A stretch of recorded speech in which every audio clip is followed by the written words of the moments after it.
A Court of Fairies and Fiction. Akafath Girls Podcast. Hosts Nell and Liv. Season 2, Episode 17. Villains, Victims, and Vixens. Hello. We are here. We all have pretty shitty internet, but we are here for now. Olivia had a crisis with her child, and Ekka's been kicked off twice. So I'm having a crisis with my internet. we're kind of just trucking along, sort of attempting to. But anyways, we were talking about how some people in the fandom think that the blood duel is going to be between Helion and Baron and not Azriel and Lucien. And my point was that I feel like it would have already happened before, either before or right after the marriage, and Helion's been respecting Lady Autumn's wishes because she is married to Baron, and there's really, as far as we know, there's really no divorce in Prithian. You just have to wait until they die. So she's kind of stuck with him. But Or then, poison them.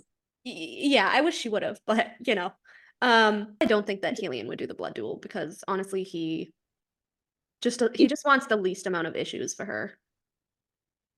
He just wants the least amount of issues, period. He's very Hellenistic.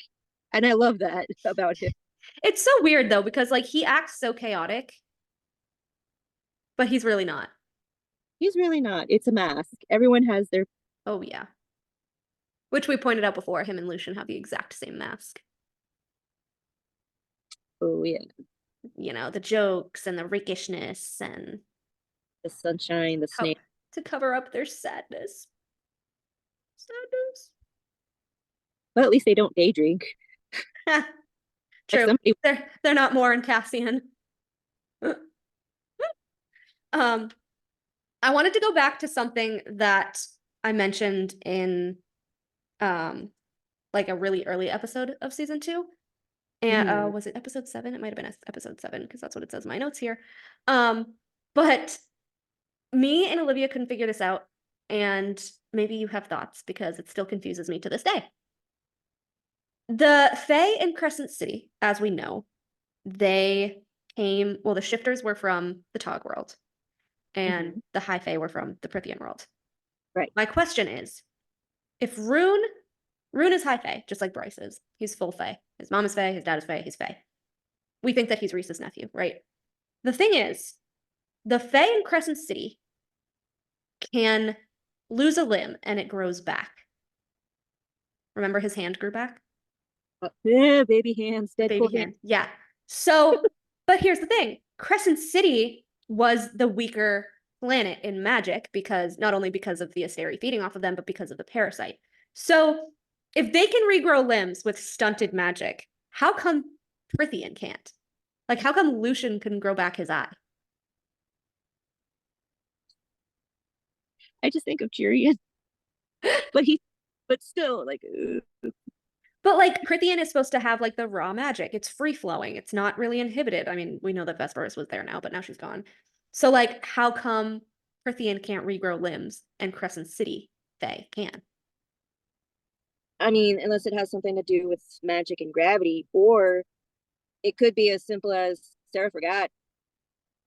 Remember, she forgot about that. But how? Because Rune lost his hand in Hofast. It's literally the crossover. Unless with Prithian. Huh? I meant with like Prithian. But like, I don't know. It's weird because like it would be easier to grow an eyeball than a hand. It just doesn't really make sense because Prithian is the stronger planet magically. So unless unless Amarantha weakened Lucien with Fabane in the wine. I'm trying to think. I don't think we've got anybody else that's been limb chopped. Which actually, this lends to my theory that Eris, instead of killing him as his quote-unquote redemption that apparently he needs from half the fandom, I feel like she's going to pull a Chaol on him. Yeah, I see that happening. And so he's gonna be like the first disabled High Lord of Autumn. Like they're like Nuon. This is where Nuon comes in, because I was like, is Nuon gonna be his Arene? Like, she didn't regrow her hands. There we go. It was I knew there was fucking someone else. Thank you. Thank you. Yes. I don't know how I forgot about her. In the back of my head, I go, I know there's fucking somebody. So glad I brought her up. Nuon has a metal hand. What the fuck? But like, she could make Eris either a metal leg or a wheelchair type contraption. She's the only one that knows how to mix technology with magic, just like the people in Crescent City. But at the same time, like I said, she carved a word mark into Lucien's eye, so she knows about Tog stuff. She's kind of like an alchemist. She's an alchemist. Like, her literal title is the alchemist. Dawncourt alchemist and tinkerer.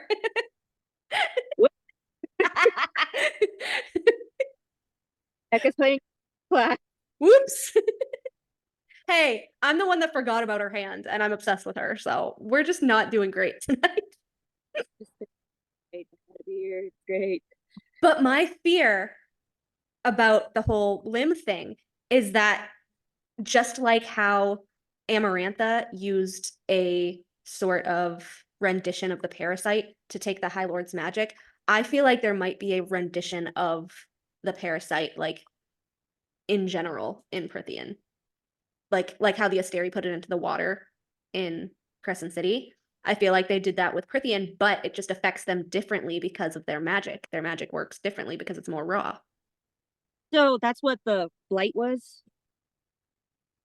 I don't know if they know that it's still ongoing, because there were people that are like, Bryce bled into the water and she's gonna spread the parasite and blah, blah, blah, blah, blah, blah. But what if there already is a parasite? It's just in the form like a different, it just works differently. Like it's different. So I had a little theory here that I have had typed out since February 2nd. My birthday! No way! And I never got to read this, but my little theory was basically that I said, if Koshi is the last Asteri and he's a Death Lord, and there is a parasite in the Prythian water that's just more in tune to the way that their magic works, is he the one that is using the water, the magic of the lands, whatever, to actually feed off their raw healing magic? And that's why he's deathless, and that's why they can't regrow their own limbs and stuff, because that's what's keeping him so alive and so unable to be killed, because he's literally like overrun with healing magic that he's been stealing from everybody, like eating from everybody. Because Vesperus was kind of doing it with like the Dust Court and stuff like that. But it could have been like Vesperus, Lanthus, like all of them at the same time. And now all that's left is Koshi. But Koshi seems to be the strongest one anyway. So I don't know, maybe we won't see that change until Koshi dies. But here's the thing though. I thought like only Dawncourt could do healing. So their like base power is healing. So theirs is a lot more potent than everybody else's. But see, that confuses me too. She did not, just like the Spring Court, she did not like explain the Dawn Court that well, because they couldn't heal Cassian's wings the way that Maja could, because they're Illyrian wings and they're not whatever wings. But I don't see how that would matter in terms of magic. They couldn't heal Feyre. They couldn't heal Feyre like if she had a C-section. Like, it's weird. Yeah. Like, I feel like she just says this stuff. Huh? Also has healing magic when she was made. From Dawn, yeah.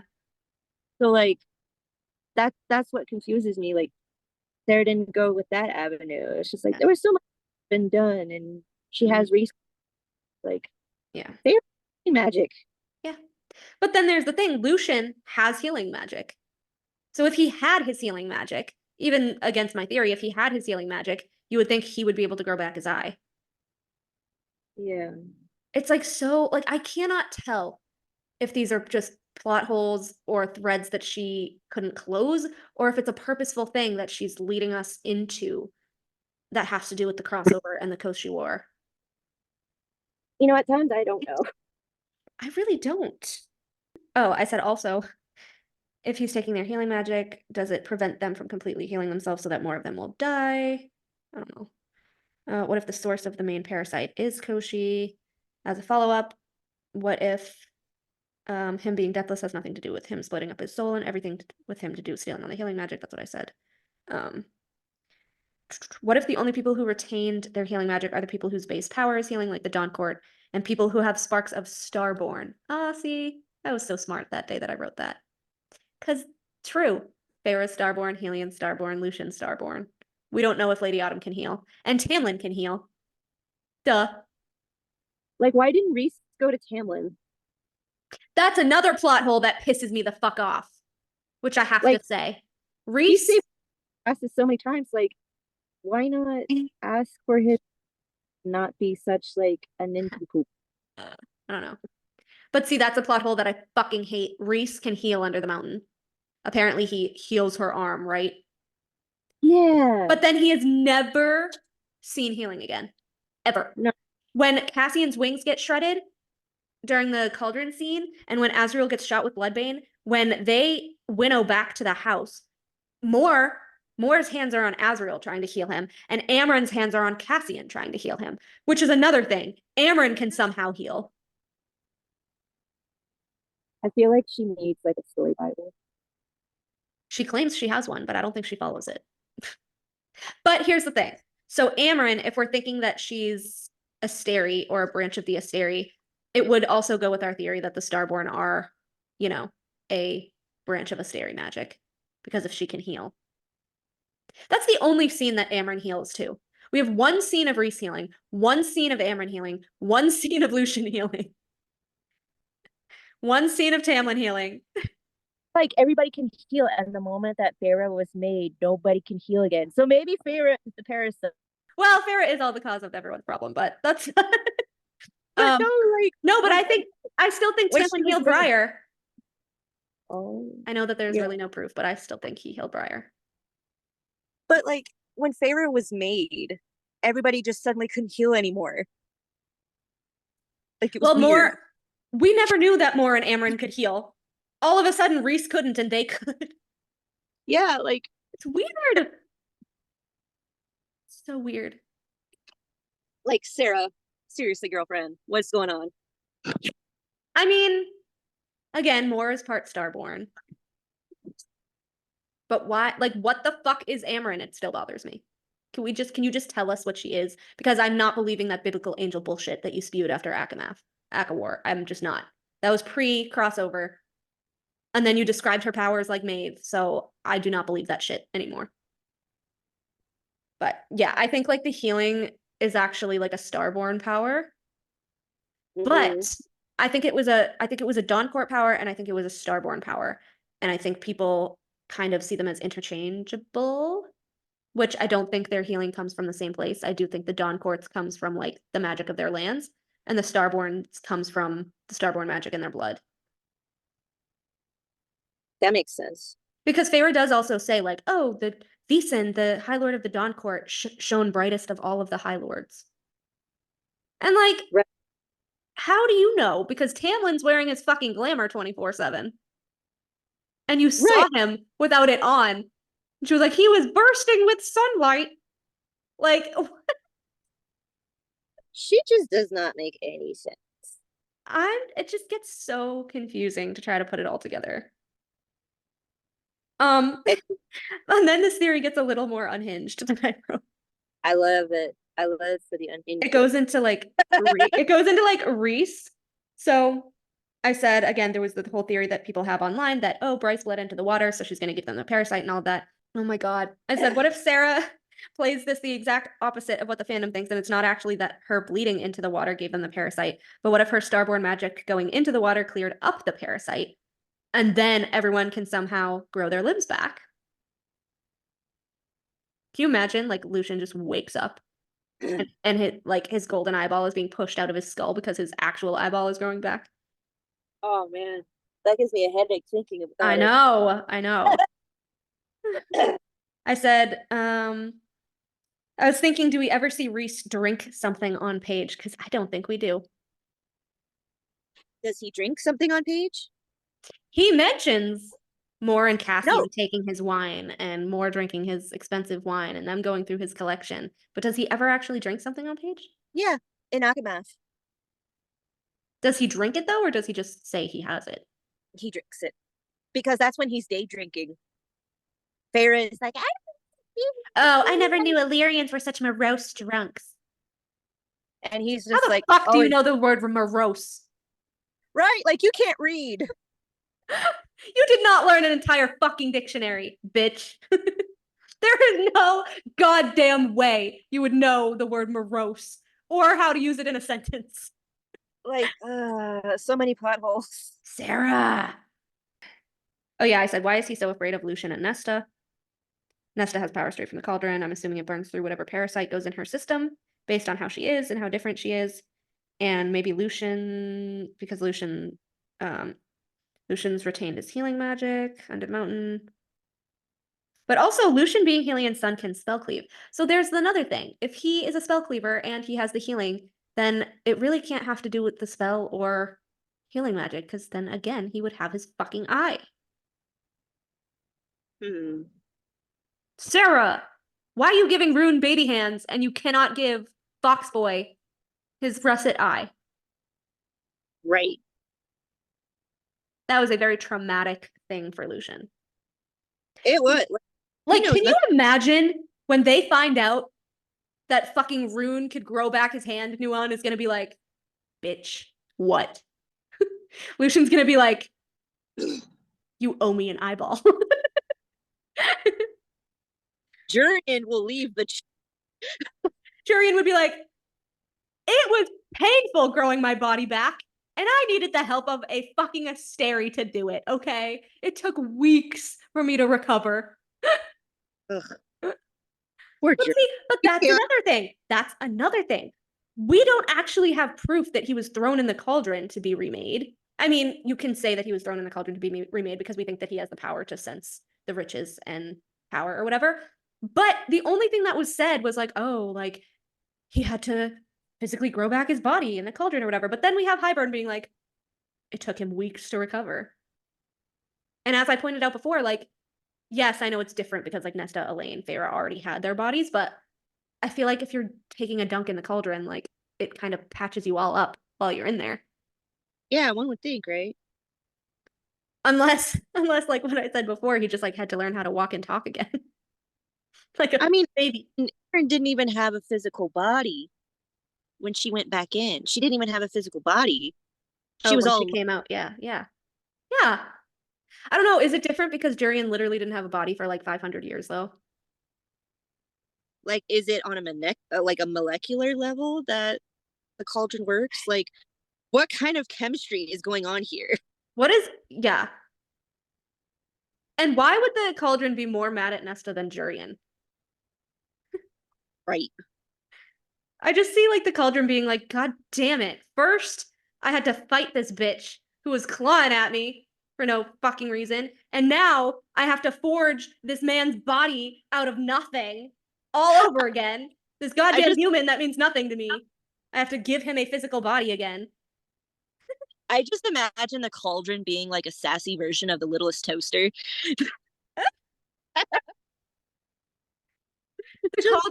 The cauldron is just a giant petri dish. That's what it is. All the experiments come out of the cauldron. Everything was made from the cauldron, literally. Yep, it was.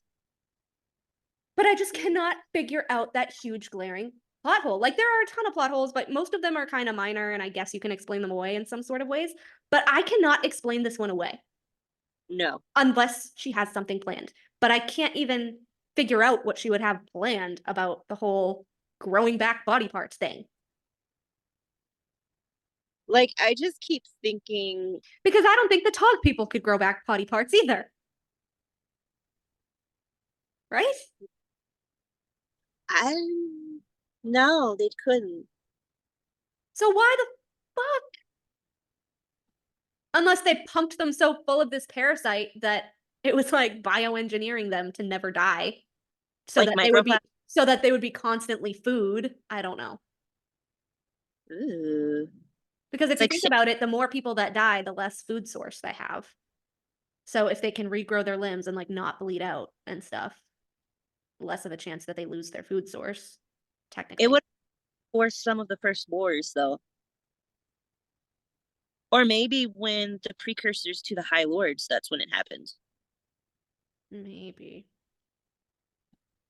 It's just weird that the Crescent City people can and the Tog and the Prithian people couldn't. Or does it have to do with like that doesn't even have anything to do with technology. It just has to do with their magic. And again, their magic was weaker than Tog and Prithian because of the parasite and because they were a food source. So I don't know why their magic would seem stronger in that way. Because you would think that out of all the planets, it would have been Prithian that could regrow limbs and not Crescent City. It confuses me. Andros. Ugh. Maybe that's what they're trying to figure out in the labs with like the pelts and stuff. Yeah. Well, so they did want to bring the Harpy back from the dead. She was ripped apart, remember?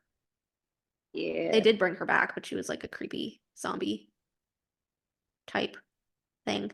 I don't know. That would have just been awful, though. It would have. If like, oh my God, if Andros was like a zombie and like all the people that they lost were zombies. I actually had that in my notes for like a Halloween fanfic where Koshi the Deathless actually, as like part of the war to combat Nesta's magic, brought back everyone that they loved as zombies to emotionally stunt them in the war, like shock them and like, because if you like lost someone that you really loved and you're like, all right, we're gonna get the big bad, we're gonna do this, whatever. Which actually reminds me of an episode of Charmed. It was like one of the morality episodes of Charmed or whatever. And so what happens is one of the demons is bringing back the innocents that they couldn't save from the dead as zombies. And they're like attacking them or whatever. And Piper has to make the decision of whether she like blows them up or not. Because obviously like you don't want to blow up like someone's body like that you knew that you cared about, you know? Ultimately, he has to because they're like attacking them and really they're just powered by the demon of the week or whatever. But I feel like it was like a really emotionally stunting moment because it just, as well of fighters as the Charmed ones were, when they saw like that those people as zombies attacking them, it was kind of like, these are all the people that we failed. And like it kind of stunned them into being like not wanting to fight them, you know, like not wanting to have to actually wipe them from existence. Like they were already dead, but like actually wipe them, you know? So I think, yeah. So I feel like if Koshi brought back as like zombies, everybody that they care, like Papa Archeron, Andrus, Mama Archer, Mama Archeron, like even their grandmother, like Vernesta, like Jasminda. Oh, like everyone's loved ones that has died, like Tarquin's family, even the kids, like everyone's loved ones that has died. But by him bringing them back as zombies, that is going to severely affect the mental health of the people that are trying to fight you. And the readers, mental health of the readers, because I would. So that was I have had that written in my notes since I think last Halloween. I had that idea where I was gonna write like that creepy fanfic for Halloween. It was gonna be so mean and so awful, but I love angst. I love angst. But like, you just like I can picture it. Koshi's there. Everybody's ready to fight him. All of the courts, aside from Baron, obviously, ready to fight him, whatever. And his wall of soldiers is not just the soldiers from like Montesir and Rast or whatever, who, you know, obviously chose his side, but his wall of soldiers is all of their loved ones as fucking zombies. Can you imagine what a mind fuck that would be to all of them? Oh my God. That takes them from 0 to 100, like 0 of like, we're gonna fucking get this guy no matter what it takes, to 100, where it's like, it's our fault that our loved ones died. We couldn't protect them. And now we're supposed to be the ones to like kill them again? Like, that is a mind fuck. And I Ugh, would love for her to kind of delve into that, not only for like the little tiny thriller aspect, but because it would go really well with someone called Koshi the Deathless. And it would it combat Nesta's death magic as well, because she can raise the dead and use them as pawns, but she's raising like skeletons and all of this stuff, like people she didn't know that don't even have like flesh or anything. I feel like Koshi could bring back someone like in their physical body as a mindless like killer. Like, could you fucking imagine Lucien coming face to face with Jesminda as a zombie? Like, how fucking awful that would be. He wouldn't want to kill her.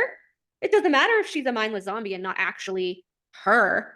It's just seeing her again is a mind fuck. And it same would thing with Andrus, with Tarquin's family, with all these other people. Papa Archeron.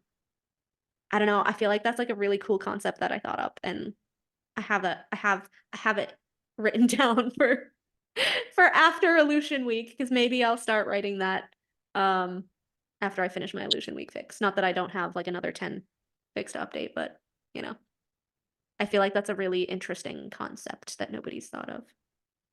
it would be really messed up. I know. She Ugh, needs, but see, that's the thing. She needs to write something super fucking messed up if we have to believe that Koshi's the ultimate villain. that is true. After the way that she wrote Maeve and Erewhon, like Amarantha was evil, awful, kind of basic. Hybern was a fucking joke.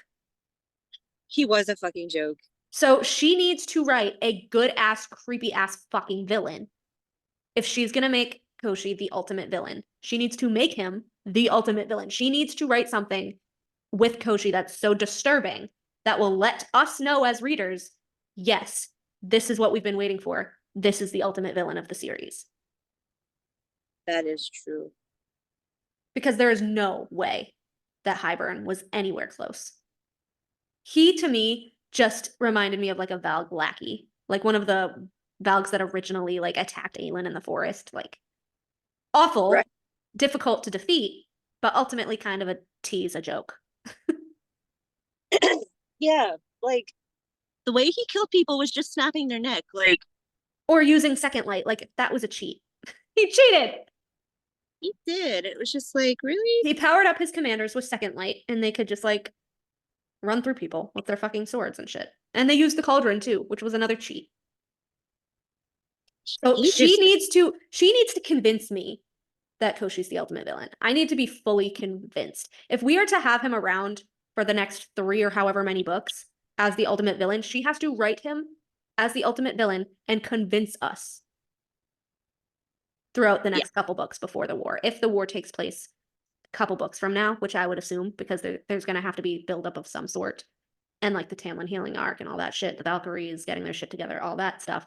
Kind of like the 13 when they leave Marath on the Wyverns. that was fucked up. Oh, Yeah. So like I need to be convinced. I really, really, really, really, really, really, really, and I've told Olivia because she does not like the Koshi storyline. She thinks he's boring and nothing's come of him yet. But that's the thing. I really want to be stunned by what this villain can do. I want to know that this is the villain of the series. Like I need to be convinced. Give me something that convinces me. I'm on Empire of Storms. I just started Empire of Storms, right? Nothing so far has convinced me that Maeve is a villain, just a nuisance. I know she's going to get worse. Believe me, I know. Erewhon is really creeping me out at the moment. And really, the worst villain that I've come in contact with so far is Manon's grandmother and Vernon Logan. oh God, I hate They're her. awful. Iskra is coming into play where I Oh, am I right hate now. that bitch. Yeah, I hate I'm that on bitch like too. I think I'm on like chapter 5 now or 6. Yeah, she's annoying. But give me someone worse than Erewhon. Give me someone worse than Maeve if Koshi's sticking around the next few books. Convince me, Sarah. I know you know how to write a good villain. You wrote Tog when you were 16. Erewhon and Maeve when you were 16. Convince me that Koshi is an ultimate villain. Convince me. I need proof. I hope she's not getting like burnt out. Honestly, I think her issue is just that she's like, well, she had her baby and then she was like, you know, the whole fast thing where she was like, I didn't really like my first draft, so then I wrote the next one in 5 weeks and just put it out. Like, Yeah. Like, concentrate, Sarah. This is your living, your literal job. Like, this is gonna pay your This- kids' I college know. fund. I'm like, this is your literal one job. Yeah, you had one job. You had one job. Meanwhile, I'm still working on my outline. I know. I have not delved back into mine. I feel bad, but I feel bad too. I haven't delved back into mine yet because I hit a roadblock and it's a mess. My roadblock is like going back and looking at the lore that I've already put in and then trying to figure out Halloween lore for witches, which you would think would not be that difficult, but I don't know what I want to happen. It can be. Because like I want to be like different and like I feel like everything's been written already. Yeah. That's the hard part, you know. What are you doing? No. What are you doing? I'll show her. I can't show her. You know exactly what I'm talking about too. Why? I want to share this with you, but you might have to cover Little's ears. What is it? What is? It's a squishy. I love it. It does not look like a squishy. I love that. I said, who did you cut the balls off to get this? I was gonna say. I said it's Cassian in the sauna. And I said that's the sound that Nessian makes. Oh, so you're listening. Good. Because I had a few things that you needed to be here for. Oh no. Oh, Hopefully- yes. Oh, Hopefully you yes. guys talked You are about not- a couple of things. You're not going to be thrilled. Oh boy.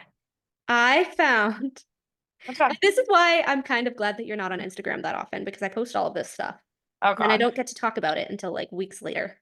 Oh no. I found more Tanwin proof. Oh no. Oh, Tamlin. I did. Yes, baby girl. Mm. Oh no. Ready More- for baby More girling. chapter 23, right Oh. after I think it was right after their little someone's quick off the mark thing.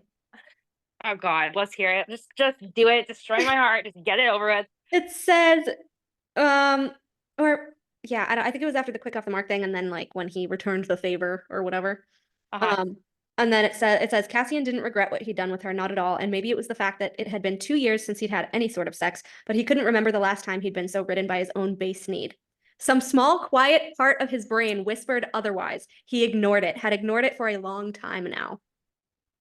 I reread that quote the other day. Yeah. Yeah. I want you to send that to me too. I will. You should frame it. So Melanie and Eka, tell me what you guys think that quote means. Oh, he was definitely. That's why he was comparing them the next time. He was So you're trying thinking not. that. Go ahead. He was trying not to. Yeah. So you both think that he's thinking about Tanwin in that instance, right? Oh, he couldn't remember the last time he'd been so ridden by his base need, but some small, quiet part of him whispered otherwise. He had ignored it for a long time now, since she died.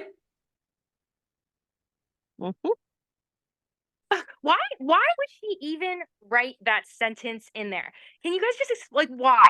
What is the purpose of that shit? Followed up by the one that you already know about, where like the actual comparison one. And then that one is followed up by he'd taken her hand in the library last night, leading her up to her room, his eyes still soft, but that had faded when he spied a copy of Gwen's chapters about the Valkyries on Nesta's desk. She'd been reading about them, she'd explained, when he picked up the pages and leafed through them. And now this is the part that really got me, because it reminded me of the end of the book. His only answer had been to kiss her deeply before lying her on the bed. Like when she's like, I love you. His answer was just to like cut her off and kiss her. Yeah. He's trying way too hard. I mean, okay, let me ask you about this. Could it be that like that maybe you're viewing it wrong and that he's like not like cutting her off, but that like by kissing her, he's trying to show his emotions? His softened eyes had faded when he spied the copy of the Valkyries chapters on her desk. And then she was like, what's wrong? And then he just kisses her. He doesn't want to explain. Like, he doesn't want to explain. He does not. And when he talks about Tamlin, she's not there. He tells Elaine and Feyre Because that's the scene where right after, where he's like, I think Nesta would have fit in well with them. And then Elaine was like, well, Nesta has, her dancing was kind of like a battlefield. And then she goes into how like she was into dancing. And Cassian's like, he didn't even know she liked to dance. Because you don't ask. Because- You're not actually because- interested in her. You're just horny. There's that. Becca, what do you think of all of that? Do you agree with Melanie on all of that? I think Cassian is very complicated, but yeah, I think like He tries also too hard. too like he tries too hard. I think he feels really he's kind of like he's really desperate to be loved. I would But agree with this is- that. But this is why I think Tanwin was his mate and the bond hadn't snapped yet. I think that him and Tanwin were the mirror opposite of Lucien and Jasminda, where Lucien and Jasminda thought that they were mates and they weren't and it didn't snap. I think that Cassian never really thought of the whole mate thing when he was young with Tanwin, and they were actually mates and it didn't get to snap. But Oh, that's why you have him having to be tied to the wagon, thinking of her with Nesta, because it's still unsnapped, and if she's still alive, that's where these thoughts, that's where these feelings are coming from. but I feel like They're still active. too. I feel like Cassian thinks that Tanwin is dead and Nesta is the reincarnation of her. Or he's just trying to, once she brought up the Valkyries, he's like, oh, well, I can just kind of replace her with you in my head. I feel like that's There's that too. like, I don't know if he's doing it on purpose, but he was way, I don't think he is. I think he's doing it subconsciously. he was way too excited about it, which is weird considering that they supposedly died and that's his big trauma, which was odd to me. So this is I'm gonna go over the scene, but Cassian added, you think I hadn't noticed the breathing techniques that let you get that calm, steady look even when me and Az are pissing you off? I sure as hell didn't teach you that. I can recognize mind stilling a mile off. So I had to be right when I said that Tanwin's the one that taught him the 8-pointed star, because he immediately spotted the mind stilling, which is the Valkyrie techniques, which he had to have hung out around her and all her Valkyrie friends back in the day. They just gawked at him. Then Gwen asked, you know the technique? Of course I do. I fought beside the Valkyries in the war. Stunned silence rippled. Nesta had forgotten how old these Fae were, how much Cassian had seen and lived through. She cleared her throat. You knew the Valkyries personally. Gwen let out a high-pitched noise that was nothing but pure excitement. Azrael on the other side of the ring, with the rest of the priestesses half turned at the sound, brows high. Cassian flashed a grin. I fought beside the Valkyries for 5 battles, but that stopped at the Battle of Maynir Pass. His smile faded when most of them died to save it. The Valkyries knew it was a suicide mission from the start. Azrael returned to his charges, but Nesta had a feeling the Shadow Singer monitored every word and every gesture from his brother. He knew. He had to know. Oh yeah. Az was like, oh shit, he's gonna talk about Tamlin. Oh shit. Even Gwen stopped smiling. Why did they fight then? If everyone knew that it would be a slaughter. I'd never been able to find anything on the politics behind it. I don't know. I was just a grunt for an Illyrian legion. I wasn't privy to any of the leaders' discussions. He looked to Nesta, who was gaping at him, but I had ... friends who fell that day. The way he hesitated on friends made her wonder if any had been more than that. Nesta immediately pegged that. Even though they were honorable, fallen dead, something ugly twisted in her chest. Jealousy. The Valkyries fought when even the bravest males would not. The Illyrians tried to forget that. I fought against the males who were my superiors, arguing to help them. They beat me senseless and chained me to a supply wagon and left me there. When I came to, the battle was over, the Valkyries slain. So that part also reminds me of what Baron did to Eris so he wouldn't help Lucien. Which brothers, that's a really deep bond too. They had to know. Yeah. They had to know. This was the male she'd taken to her bed, who'd left again last night without kissing her goodbye. So he left again without kissing her goodbye. No, that's not fair. She told him it's just sex. You can't do that. Nesta put that on him. No. This was after that. This was after the library scene that I just said. When he leafed through the pages. And then he laid her down on the bed and all that stuff. That was after. He still left in the morning without a kiss. And he does this again for the snowball fight after they supposedly consummated their supposed bond. He left without so much as a goodbye kiss. Why didn't you mention this when you saw the pages about them on my desk? You didn't ask. He unsheathed his Illyrian blade. Enough history. Ooh. He drew 4 lines in the dirt, all intersecting to form an 8-pointed star. This is your map for striking with a sword. These 8 maneuvers. You've learned 6 of them. You'll learn the other 2 today, and we'll start on the combinations. Gwen asked, why don't we use the Valkyrie techniques if you admired them so much? Because I don't know them. That's such a lie. I don't know them. That fucking 8-pointed star is one of them. You can't tell me it's not.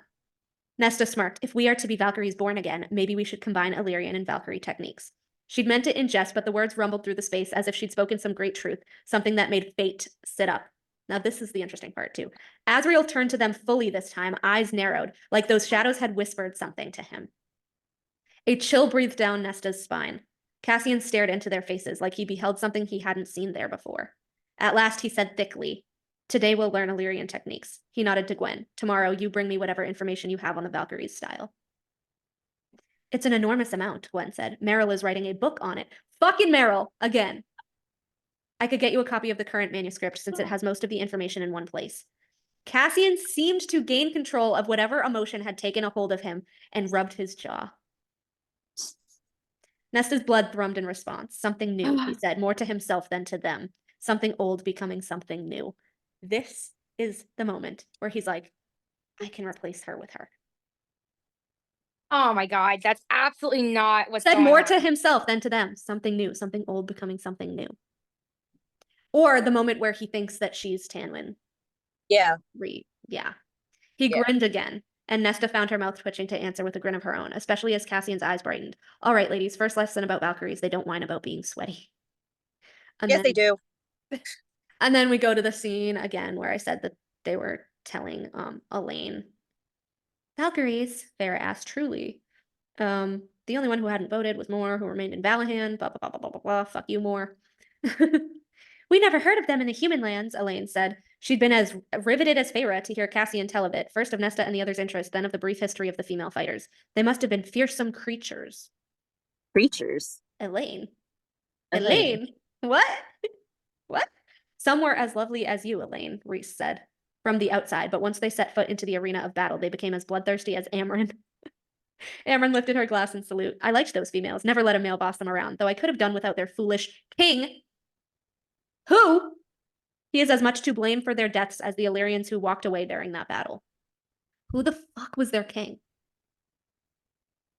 Such a good question. Oh my gosh. Do you know what's crazy is like, what if she literally does not revisit the Valkyrie plotline? She has to. Come on, they're gonna ride in on Pegasi. They're gonna, because Dusk is gonna. I'm telling you, Dusk was like their origins.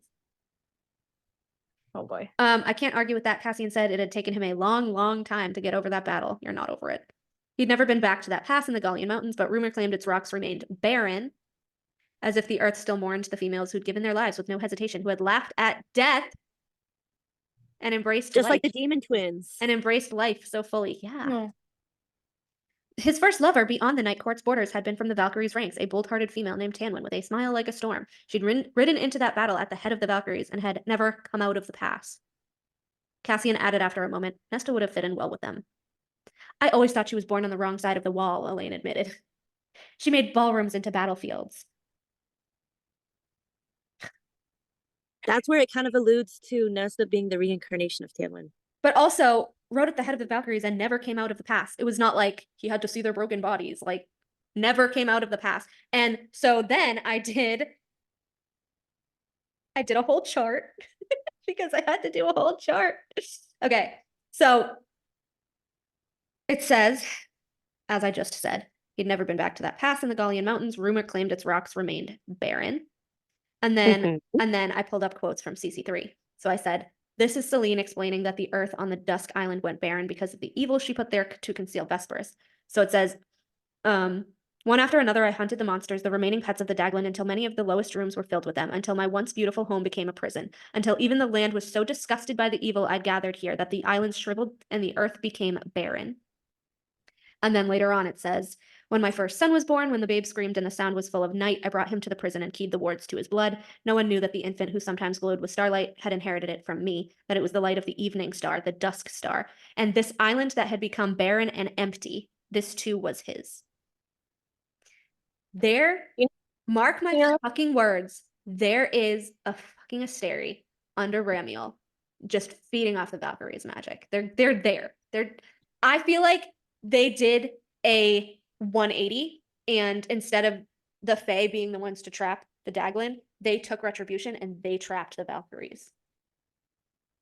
Does it say what battle that was, like who they were gonna go fight? I don't think it's mentioned. Highburn. It was the first Highburn War. There was there was different battles in different places along Prithian and the continent. Okay. That was like I think he said the 6th one, the 5th one. And then I said, Blackstone. This is Akasif when Nesta is during the blood rite. I said Blackstone, the feeling of breath. Ramiel is barren, just like the prison and under the mountain. Something trapped the OG Valkyries under Ramiel that I would bet we know that there are first light cores under the mountain and Ramiel left. We know that barren mountains now means evil is feeding on the magic there. It says Nesta's legs shook, her arms trembled. Gwen was a half-dead weight at her back. The blood loss had made her so weak it seemed she could barely hold on. The breaking flowed through an archway of black stone. If you know, you know. The black monolith, word stone. It's an archway. The black stone, where the path had become broader and easier, the pass of Analius. Emery had paused only long enough to run a bleeding hand over the stone, her dirty face full of wonder and pride. I am standing where none of my ancestors have been before, she whispered. And then we go blah, blah, blah, blah. They fell back down the pass. It says Nesta collided with someone hard. No, not someone. Though she could have sworn she felt warmth and breath. She hit that archway of stone. They had fallen all the way back down to the pass of Analius, dangerously close to the males who pursued them. Warmth and breath through the fucking stone. I'm telling you. Yep, and also I'm telling you that whispering of the wind and BS, it's all through that monolith. Everything's through. I don't think it's actual stone. It's just the monolith.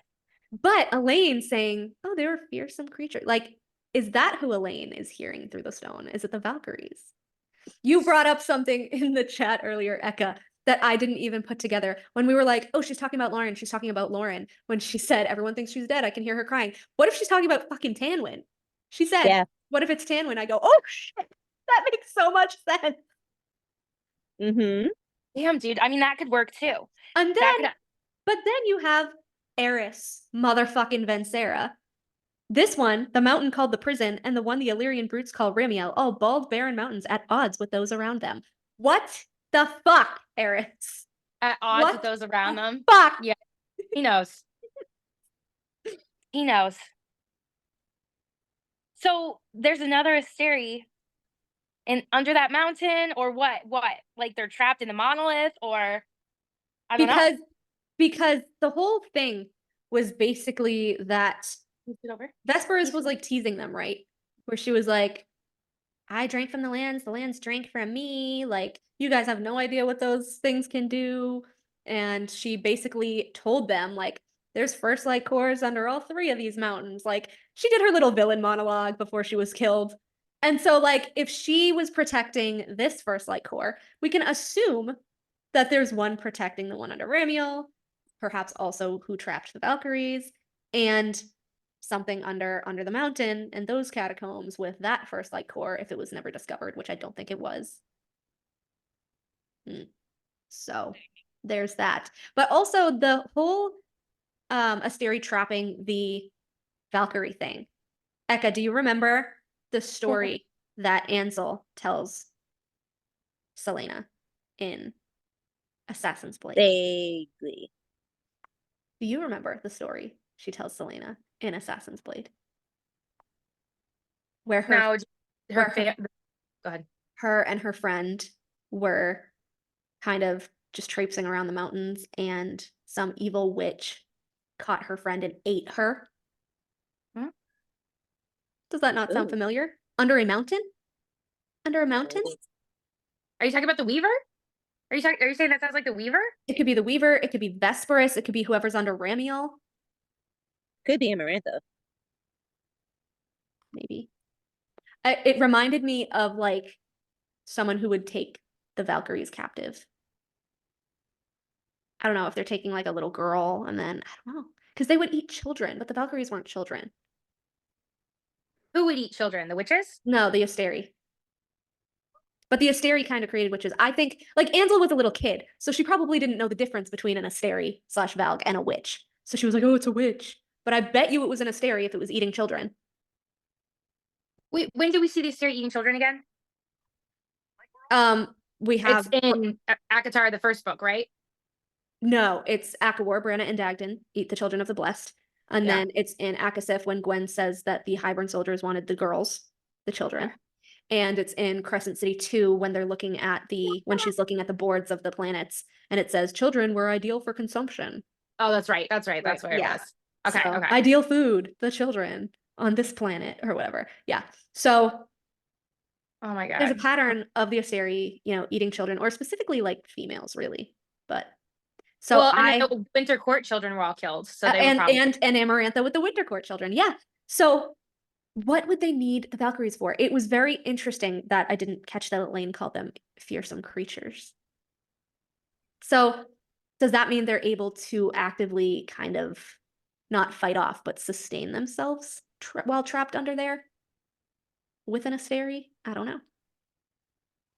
Were they like Thea and just like pretended to be like, okay, we'll be your servants or whatever, just to survive? Who knows? Are the Valkyries Was the their ones king an whispering Asteri? through the stone and trying to get people to find them? That's sad. The warmth and That the is breath. sad. The warmth and the breath on Nesta? On Nesta? Has to be Tamlin. Has to be Tamlin.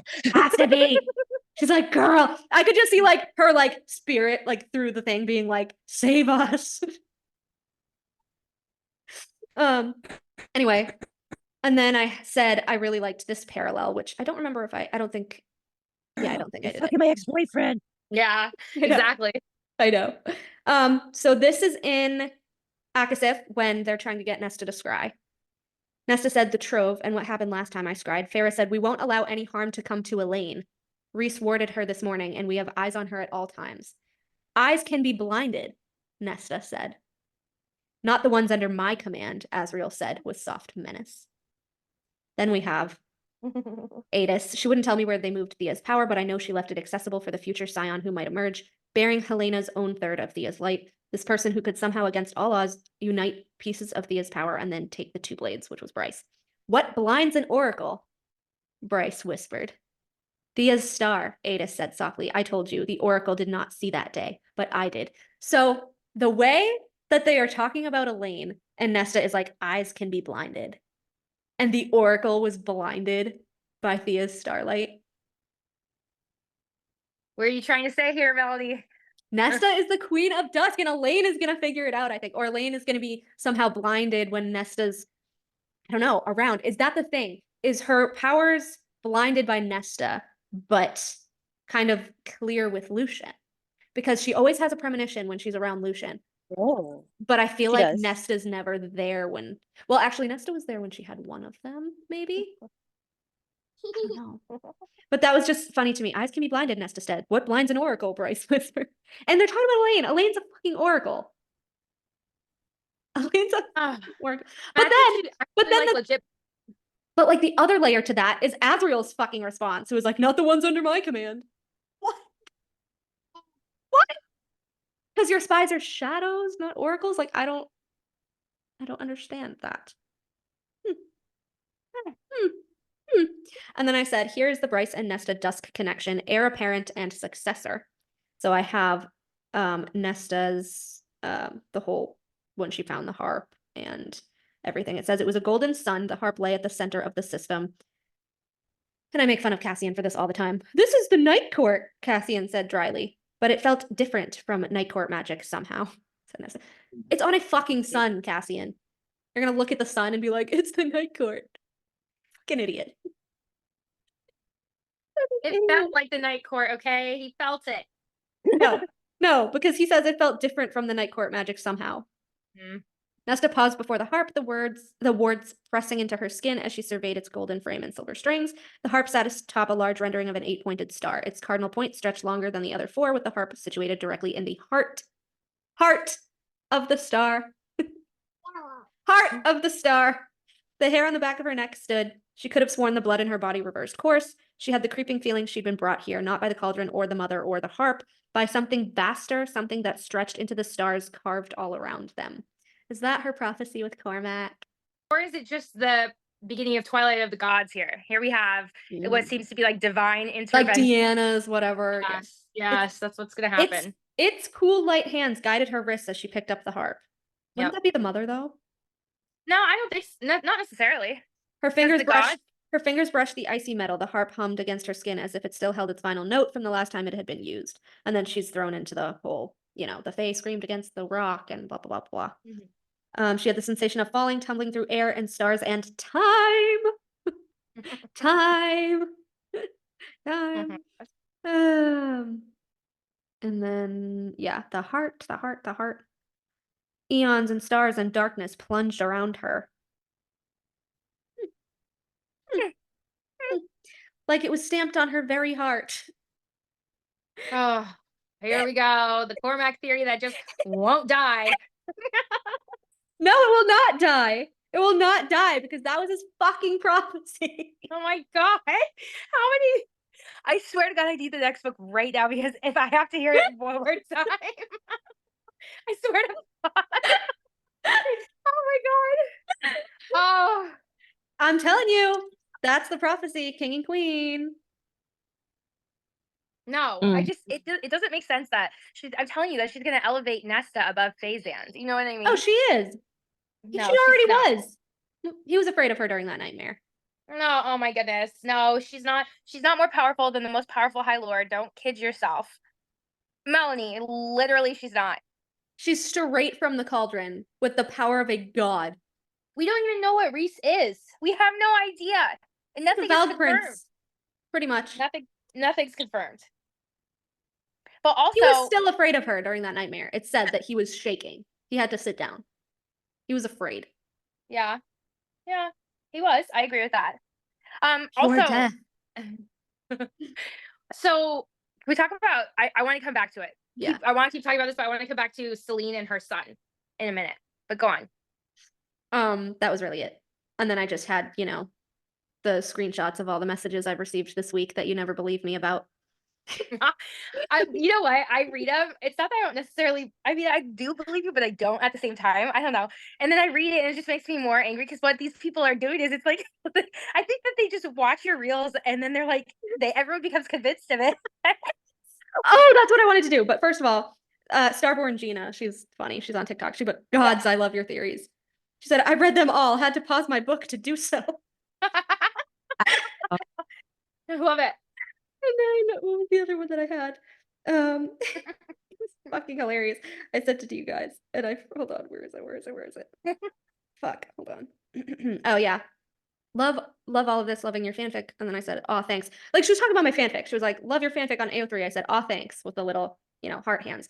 And then she replies back, "Such a huge fan of your theories. I'm making my way through your podcast episodes. My favorite theory is the Cormac one because I love him and miss him." Did you tell her? I mean, it's not my least favorite theory. I basically hate your Cassian Panwin theory. And everything. And then I replied, "Oh my gosh, 100% sending this to Olivia right now. She doesn't believe me." Oh, I read this whole thing. I was furious when I read it. I read it. I was like, this is just such garbage. Oh my god. I was laughing my ass off, dude. I was laughing my ass off. I told you that if fucking Tanwin and if Cormac do not appear and they are in fact dead, you owe me a bottle of champagne. You're gonna mail that shit to Arizona. Swear to God, I'm gonna pop it. We're gonna video and I'm gonna pop it right on the video and drink. Also, how come you've never talked about the fact that Celine literally said she keyed the gates of the prison to her son? So Reese is Celine's son. No, he's her. No, because then she goes on to say, "My son's had sons who had sons who had sons who was supposed to pass the history along verbally." Okay. So that's why Reese is like, I know that the prison is keyed to my blood, but like he didn't know the history because Az is like, it was never passed on to him. Like it was never, because his father was a piece of shit. Basically, Az was just like, his father didn't fucking tell him why. Maybe he was killed. I'm wondering if he was killed by Tamlin before he was able to pass on that information to him. Maybe because because he was kind of training. Yeah, I don't know, but he was also like 500. Well, he was probably like he was 900 and something when he married his 18-year-old mom. See, yeah. So there she is. She's back. Hello. She made it. So for sure, Rhysand is not Celine's direct son, right? No, it's just her descendant. His father was Celine's son. I don't know. No, great. They're all just descendants. Yeah. Okay. Because they said the starlight that they glow with was mine. That's the starlight of the evening star. So then, like, does the Night Court actually have any powers? No, it's like the shadows, right, or something. Yeah, I think so. She said, you and Olivia are so much fun, fangirling so much, seeing you back on here and interacting. What is that, Tumblr? Yeah. Oh God. I was like, not on Eka, Tumblr. she's just talking to me more about how people are obsessed with the Cormac theory. That's She loves Yeah. it. She loves it. no, a horrible theory. Yeah. That's what I wanted to do. I did all of the polls you wanted me to do. And every single fucking one of them came back the way that I wanted it to. Dude, okay. First of all, I want to say that I was not expecting every single one of them to come out the way that I wanted it to. I wasn't. Okay. So I went through and I read every single poll and in detail, and I looked at all the answers in detail way before tonight. I did it right when you did it, and I'm shocked. And I want to know, did you vote on those? Oh, I voted once. Yeah, of course I did. Because You did do it multiple times? How can I do it multiple times? I You can only know, vote I once. know. No, so I have to vote to see like the results unless I want to wait 24 hours. So I was like, of course I'm voting. I was like, Olivia's gonna vote. I did. I'm gonna vote. I knew you were gonna vote. Eka, did you vote? I don't remember if I did or not. But just so you know, my very first poll was, are you interested in the Koshi war plotline? And yes, 88%. Yep. I saw that. Is Cassian going to die? Yes, 58% to 42%. Meow meow. And actually, if I pull up, where is it? Here it is. So, is Cassian going to die? Yes, 58%. No, 42%. That was 34 votes to 25 votes. And then, the Cormac one is actually the one that fucking shocked me because I did not expect anyone to agree with us. Dude, I swear I did not. Like, I swear. So I just put, all I put was Cormac equals Nexta's endgame question mark. Yes or no? That's all I fucking put. Yes, 59% to 41%. I just don't understand, like, how 23 to 16 votes. Like, there's this random dude that isn't even following me that is apparently new to the fandom. Jack Edwards voted yes. He was probably like, shout out to Jack. Shout out to Jack. He was probably like, oh, I saw her pinned post. Convince me. I swear, you and Eka are gonna have the entire fandom convinced by the time. I want to convince Sarah so much. You have no idea. I was this close to like sending her team my theory reels on this. You have no idea. I was this close to emailing it to them. Totally. Yeah, I agree with that. I think they've already seen it. I don't think they see any of my shit. I tag them in shit all the time and I don't get any response. I am convinced after CC3 they see all your shit. I would love that so much. And then I put dusk equals court of Valkyries question mark. Yes or no? 35 to 6. Yes. Damn. 85% yes. And then I put OG Valkyries equals still alive and trapped under Ramiel question mark. 31 to 11. 74% yes. I'm shocked. I'm shocked. The Valkyries were maybe like trapped as swans at Koshi's lake. That's what I thought. Well, Elaine said that's what I thought originally too. But then Elaine was just like, oh, the other female. Yeah. Yeah. Which is so much different now than her saying the Valkyries were fearsome creatures. That's gonna be in my mind all week now. To be fair, swans are lovely and they are ferociously scary. Yeah, true. I agree with that. Has anyone ever gotten close to a swan before? It's not fun. Like Killer Goose times 10. But also, I just thought of this. The way that they described the Valkyries like stepping onto the battlefield and then like absolutely like slaying, that's literally the equal to Lord of Bloodshed. They're ladies of bloodshed. She is Lady of Bloodshed. She was the general of the Valkyries. They were Lord and Lady of Bloodshed. Oh, what if he's the new king? As long as he ended up with Tanwin, I wouldn't care. Okay, Eka, you just said something that somewhat made this acceptable for me. Otherwise, I'm furious. I will only be okay if Tamlin and Cassian end up together if they're the Lord and Lady of Bloodshed and they take over the Illyrian camps or something like that. That is the only acceptable plot line for this. So Ugh. this is the only way I'll be okay with Cassian surviving the series is if he ends up with Tamlin and they become Lord and Lady Bloodshed under Nesta's rule in Dusk. And they unite the progressive Illyrian males and the Valkyries into a huge unit. I like that, except I don't like that Cassian's under Nesta. He's always going to be under Nesta. No, then just leave Cassian in the More night ways court. Leave Cassian in the night court under Rhysand then. Why is it better for him to be under Rhys than under Nesta? Nesta's already more powerful than Rhys. It's weird if he's under Nesta. That's his ex. It's going to be bizarre. Not if he has his mate and she has hers. I still hate it. I hate that. If Tamlin isn't alive, he better die. That's all I'm saying. Well, did you just hear what she said to me? It's him with Tamlin or he dies. Those are my options. Son, what do you think of that? Inappropriate. And then my other one was, is Mor a witch queen and her mom a matron? 70 to 30 said yes. 40 people said yes. 17 said. Oh yeah. And then my other one was just, is Rhys a Valg? 45 votes to 9. 83% said yes. You should post that last one because that one girl was on you about it. I posted all of them. Oh, I know. And then I put Nesta equals Queen of Dusk, 74 to 26, 34 votes said yes.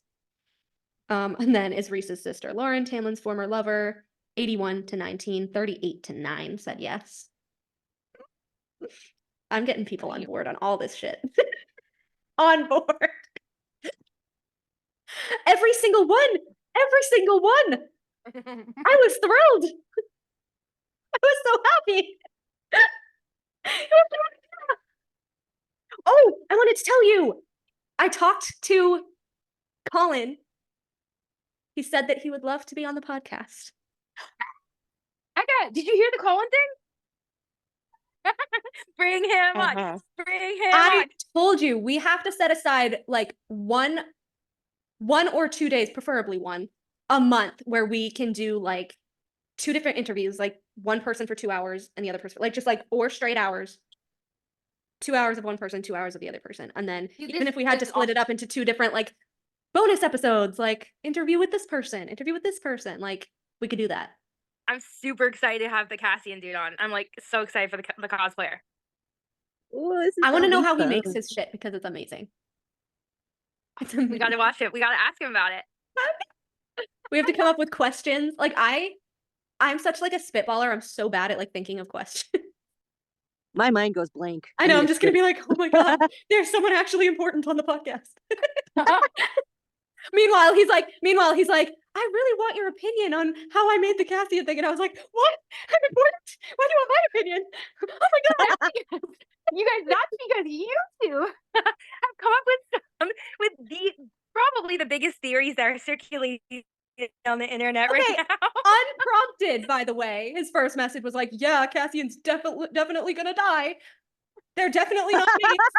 Unprompted first message is they're definitely not mates and he's gonna die. Oh my god. The way I fucking yelled out, and my aunt is like, what the fuck is wrong with you? I was like, you have any idea how Olympia's gonna react to this. I was pretty upset. Yeah.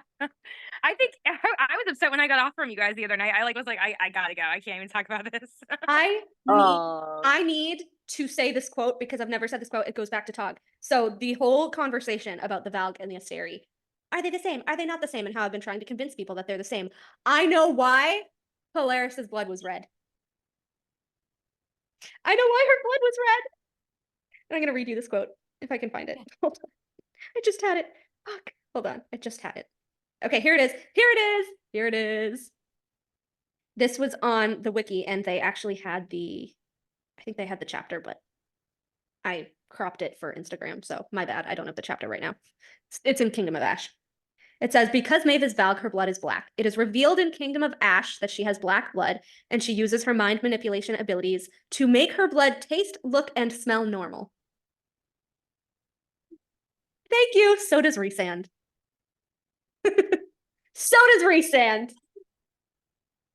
Although it's funny because we've never actually seen Rhys bleed. Has anybody noticed that? I've noticed it. Yeah, he's never bled. Even though Pharaoh's like, he was covered in blood and dirt and grime and sweat. I thought After the when war. she was about to find out that they were mates and he was shot with an arrow. Oh yeah, he was like the shot with an arrow. Ray-Ban. Yeah. That's right, Eka. What do you remember the color? I think it was normal. No, it was Did normal. not- yeah, it But did not- mind normal. manipulation abilities makes it look, smell, and taste normal. Because Feyre had to, or no, he had to drink her blood. Never mind. But look and smell normal. Mm-hmm. Mm-hmm. That's why fucking Polaris's blood was red, guys. Mm. We got the connection to Tog. We got the connection to Prithian. Because How hard? I was like, is it because she just jumped into the body? Is it because Sarah forgot? No, because they're using their fucking Daemati abilities to make their blood look normal. Why not make them purple? Like, Pretty. I want to be like amethyst blood, and just be like sparkly. Like, can I have that? Why do I have to be normal? Oh my Like, what if they God. go through a rebellious streak? I love how you just like think of this stuff. I want purple blood. It'd be so pretty. That'd be super sparkly. Oh my God. My favorite. Oh my God. I want to be pretty. I imagine so Lauren cute. doing that. You guys are so cute. You two are so funny. I love it. I finally did my reel about Amryn. I don't know if you guys saw it. No, I don't think I saw your Aaron Going reel. back to Amryn. But I did this reel and then I did the which I was going to wear the t-shirt, but it's in the wash. That's like, her sister was a witch, right? And what was her sister? A princess, the Wicked Witch of the East, bro. I have that t-shirt of that sound. So I did that reel with me saying that Amryn is a Valg princess because nobody would believe me. And I did the reel with the receipts. I have the receipts. Which whatever. You think so too, Eka? What's wrong? The receipts I wanna go could night-night? scrounge up. I think originally she was a Valg prince, but when she came into her new body, she became a princess. So, like, technically, she's trans. Technically she's just like, I don't know, she's like the blob creature because she just has no form. Yeah, God. and she was like, Okay. the female form is so simple. I like It's it. so symmetrical. Yes. Yeah. Oh my God, that makes so much sense, you guys. Holy crap. And she was like, well, I chose Amryn, but like, it's a long story. Like, That's crazy. really.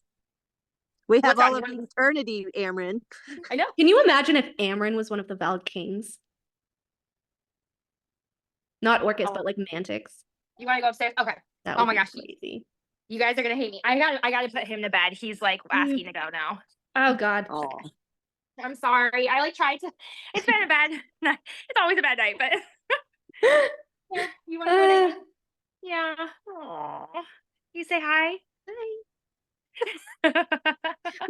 What day is tomorrow? I don't even know what day today is. Hold on. What day is Today's Friday. Yeah. Well, technically, it's not Saturday. Saturday. Oh, and those dust jackets are on sale at 6 I know. and my time. Are you guys around during the day at all?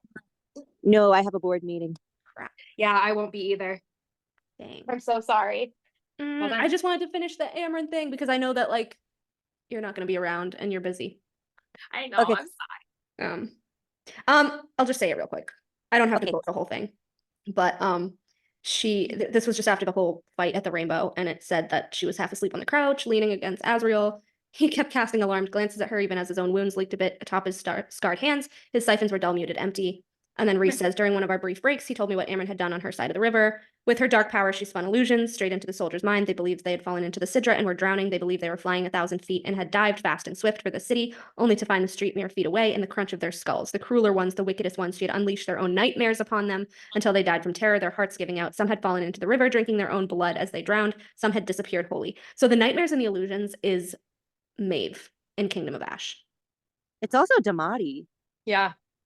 Which is Yeah. Maeve in Kingdom of Ash, right? Yeah. With what she does with Rowan and Lorcan and everything. So then it says Not only that, but like later in Kingdom of Ash. yeah. So Oof. then this says Amryn That- cracked the code the next afternoon. The news was not good to nullify the cauldron's power. You must touch the cauldron and speak these words. So she was telling Feyre how to do it.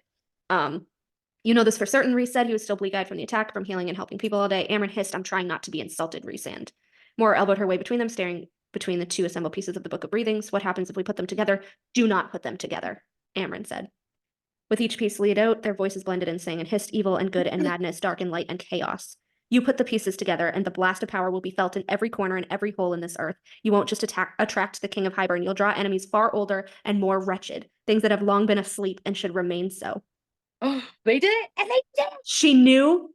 This is proof that she knew about Vesperus. Ooh. Wait, And she knows how- about Koshi, and she knows Things about that have been long asleep and should remain so. Yeah. The Dust Court. Yep. I said, 1, Amren had her plan in place to betray Feyre already. 2, she knew about Vesperus. And then there's this line. Since you can't winnow without being tracked, Moore and Az will winnow us all in. So I said Rhys can be tracked, but not Moore and Az. Why is that? Is it because Hybern and can track a fellow Valg? Mm. And that's why Oh, Amren boy. didn't go? That's why Amren didn't go. She was not in the cauldron scene. She didn't go. Why doesn't she go there? And she also doesn't go to the prison. That's suspicious. She would not. Well, She would they not face also Hybern. found She her would in not the face prison. Vesperus. They also found her in the prison. Like, there are prisoners who want to kill her. Yes. Yes. So what if this goes back to like, what if Amren is Maeve?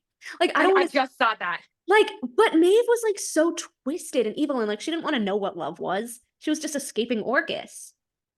I don't know. Unless Amren was That would Maeve. make sense, though, why whenever Rhys was young and was like, I want to hit on you because you're hot, will you sleep with me? And she just laughs in his face because, well, Descendants. that's, yeah. It's like, we're related, so no. What if my theory was that her parents were Vesperus and Loomis, but what if it was like Maeve and Loomis? Because remember, she had to learn how to world walk from the Wayfarers. What if she had a kid with one of the gods, the old gods, and that was Amren? And that's why Amren has her magic and she has Loomis's crown. No, we're not That's taking true. I think Could be. Amren sounding like Maeve is a possibility for sure. The scenes, those two scenes are almost, they're like 98% identical. Yeah. Because I already read that scene and I jumped a little. I read that scene and whatever, and then Aelin had to like pull Rowan out of it because they were all literally living their worst nightmares, right? Yeah. But and like the whole fact that it was just like, or they were drowning in their own blood, or they disappeared wholly. The disappeared wholly thing is always what gets me, and I know I've said it before, but it always gets me.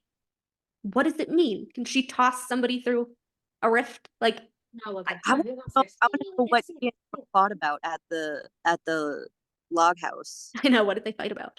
Can Amren also mist? I had a theory that misting was also a Valg power. It would make sense because it said some disappeared wholly. That's what he does when he mists people. They just disappear.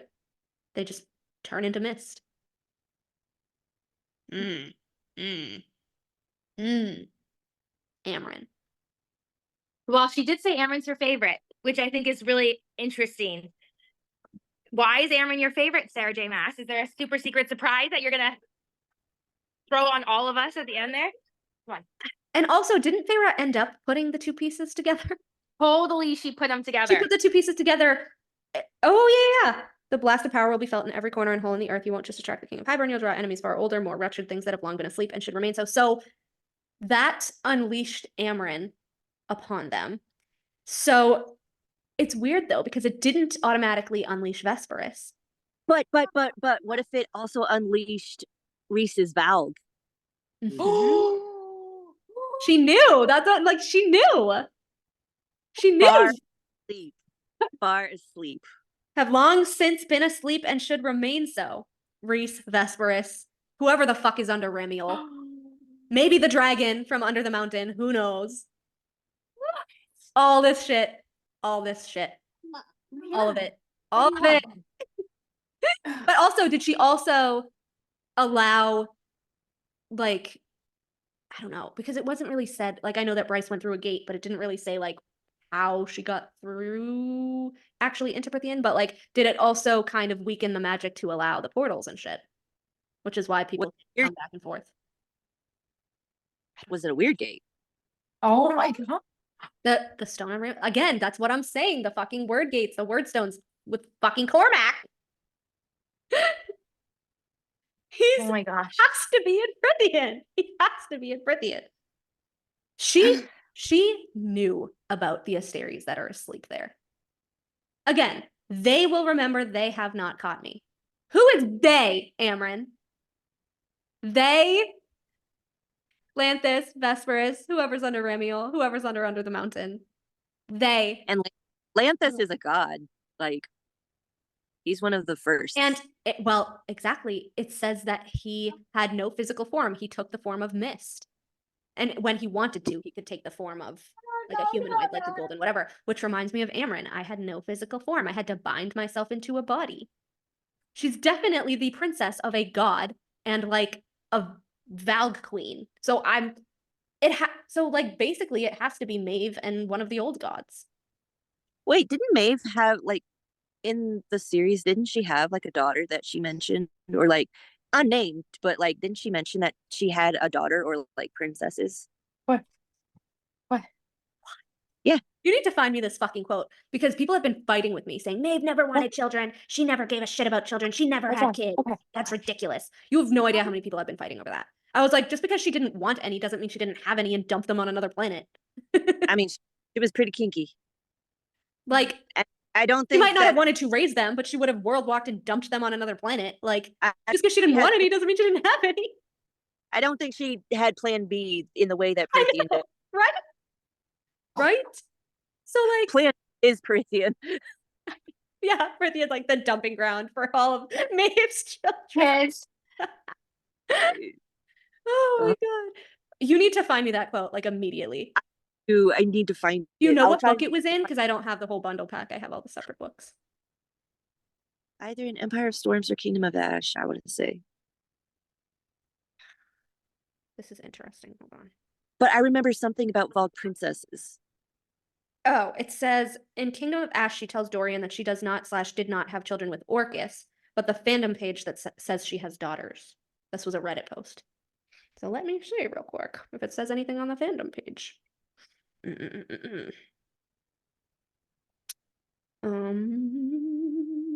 thought she had like 2 daughters. Well, she didn't have kids with Orcus, so who the fuck did she have kids with? We know that she had one with Connell because he looks just like Rhys. Just like Rhys. Orcus, the oldest and strongest Valg king. When is he gonna pop up? Is he Koshi? Is he Koshi? Can they can change their forms, right? So he could show up as like an old man. I don't know. Where the yeah, there's no way. The tears between the word gates separating realms. That's definitely the rift that Amren went through. Like, I remember her saying something about like the princesses coming over. Like first the Valg princes come over and then the prince. What if the owl was one of her children? No, because Al is a healer, I think. Is it? Oh, I don't know. Didn't really say anything much about her. Maybe her sisters. She didn't really have sisters. This is a really long fucking fuck. She kept an extremely gifted healer of Silba, whose secondary Fae form is a white barn owl, as her absolute line of defense. Another Reddit post. Oh, Tower of Dawn. Yeah. After reading the first 10 chapters of Tower of Dawn, I skipped the complete book because I didn't think anything was important, but now I'm about 3/4 of the way through Out Kingdom of Ash, and I just read about the Valg princesses in the southern continent. Is Irene and all of the people from the southern continent a part of the Valg or not them at all? Did Tower of Dawn mention anything about them? Everyone's just telling her to go back and read Tower of Dawn, but the Stygian spiders are the Valg princesses? Someone said? The ones in Aurelia stopped serving the queen, but on the southern continent they didn't. And then someone said, no, the spiders are not the Valg princesses. They are Maeve's handmaidens. So Yeah. They're her personal. No, No, no one actually answered her. That's annoying. I wanted to know too. The Valg kings bred their royalty through numerous bloodlines, producing Valg offspring, princesses, and princes. So it was through the kings, I guess, according to Throne of Glass wiki.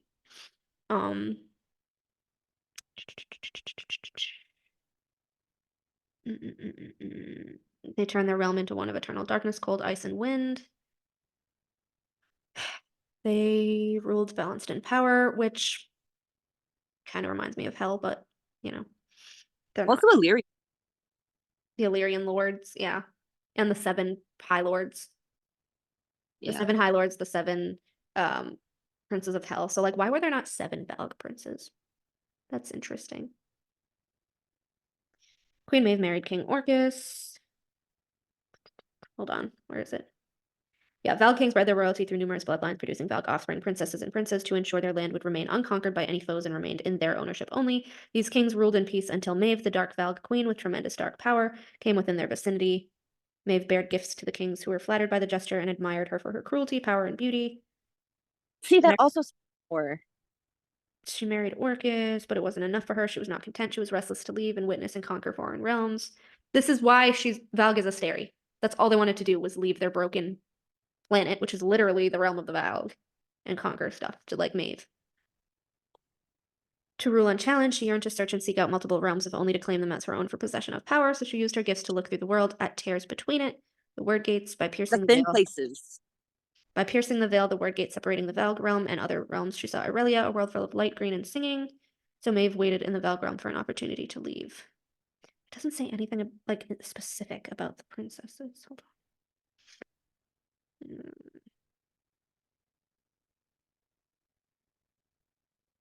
Oh, someone updated the Throne of Glass wiki with the Crescent City 3 information. I hope it's accurate though, and not biased. Yeah. Oh, actually, no, these are posts.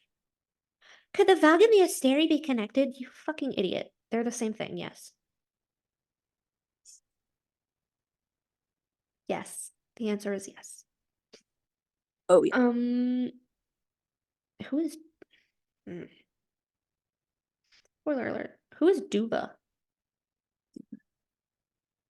I don't remember a Duba. Tower of Dawn, they reveal Maeve is Queen of the Valg. If we are honest, it's a reveal that has been a long time coming. What's so interesting about it is the whole concept of Valg females. In Tower of Dawn, Valg females are very prominent. The whatever the fucking spiders are called, are revealed to be Maeve's handmaidens, express quite clearly that the Valg females are different to Valg males, heavily implying to be infinitely more powerful. So Amryn could have already kind of been classed as a female, but I don't know. Also more. It's very more coded.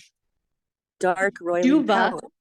Duva, towards the end of the book, is revealed to have been infested with a Valg princess who caused far more trouble alone than 3 Valg princes did together. Oh, yeah. Who's Duva? She was one of the healers, I think.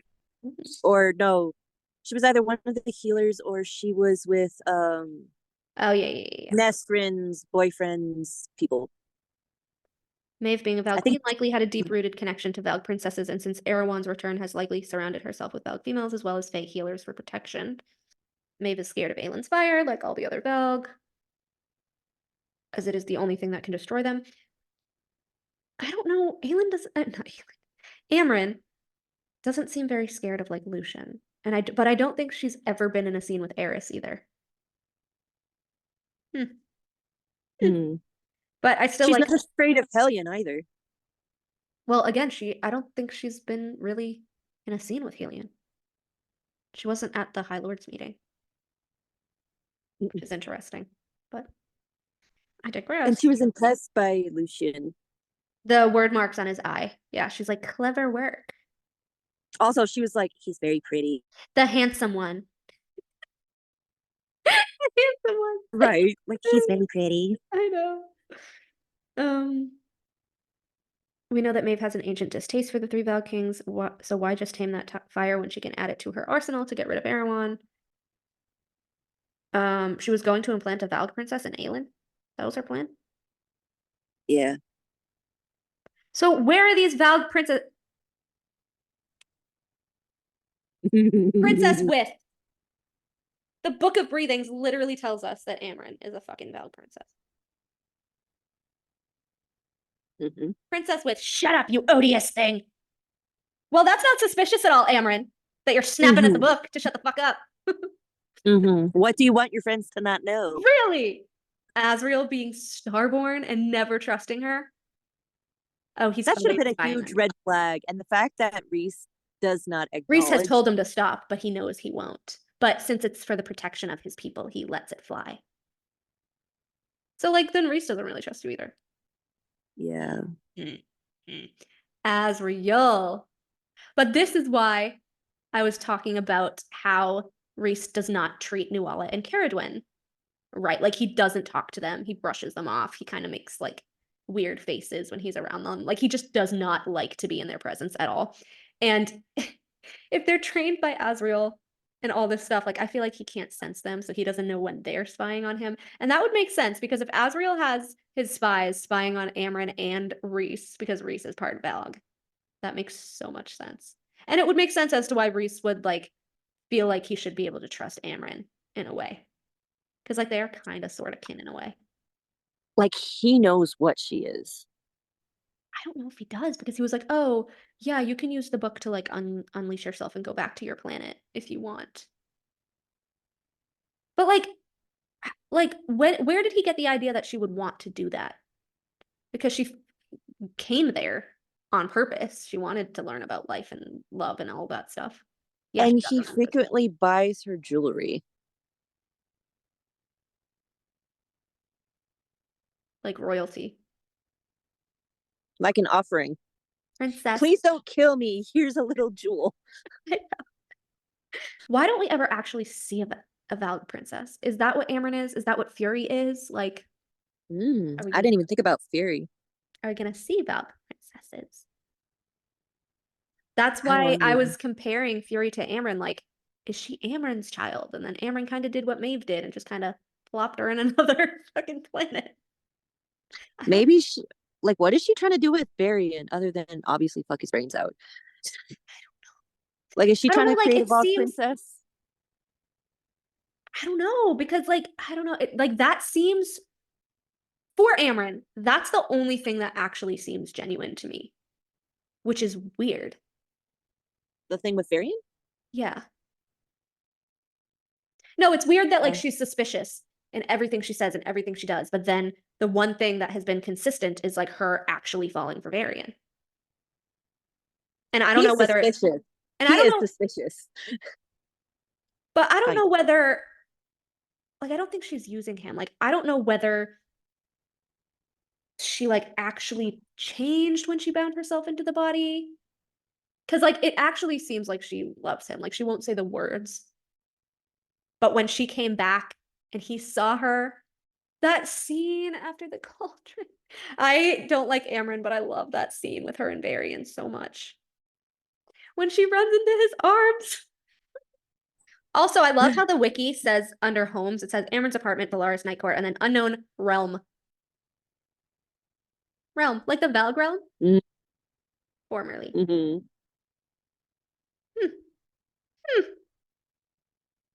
It would be interesting to see if all the Valg princesses had silver eyes, if the Valg kings had gold eyes. I don't know. That would be. She's like, I just couldn't get the eyes right. Kind of similar to Lysandra. Yeah. Species, Angel of Death, formerly. Lies. I feel like she lied about that. She lied about that. I just want to know where she got her name from. It bothers me. I just called myself Amren. That's not your fucking name. What is your name? So she could actually have forgotten a lot, but not like the basics of what she is. Like, she knows what she is, and she said she remembers, you know, being that like unholy, holy light being, whatever. But then she's like, I don't remember what my name is. So I'm like, how do you remember that, but you don't remember your name? Maybe she remembers like feelings, emotions, sensations, but not like. But then she was like, oh yeah, we had to demolish these two twin cities and we had to do this. I'm like, you're very specific for someone who then says, I don't remember what my name was. Lie. Yeah. That's a lie. Why did you choose Amren? Because then I was thinking, is her name like an anagram for something? But I don't really know.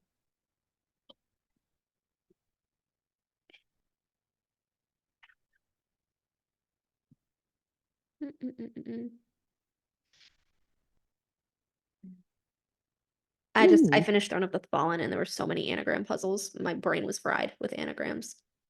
Oh, I bet. I mean, I just looked up anagrams for Amren, and then there's like Namer.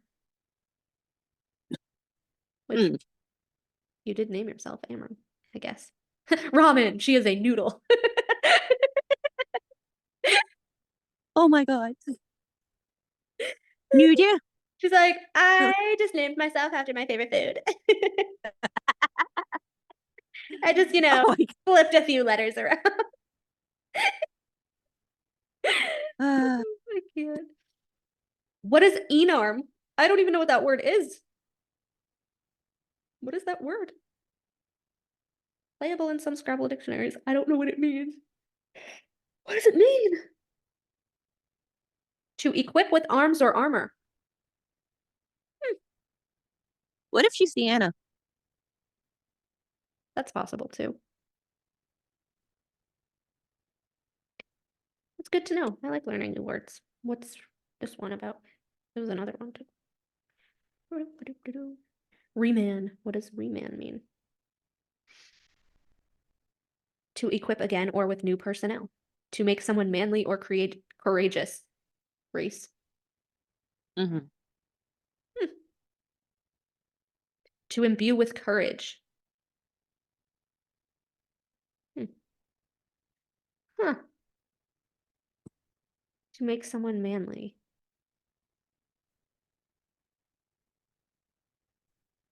And then I just put like Amarin meaning. To build or to populate.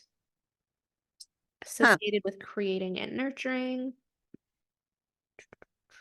Could possibly mean love. Duh. Amreen, Amreen, means celestial and positive qualities. Hmm.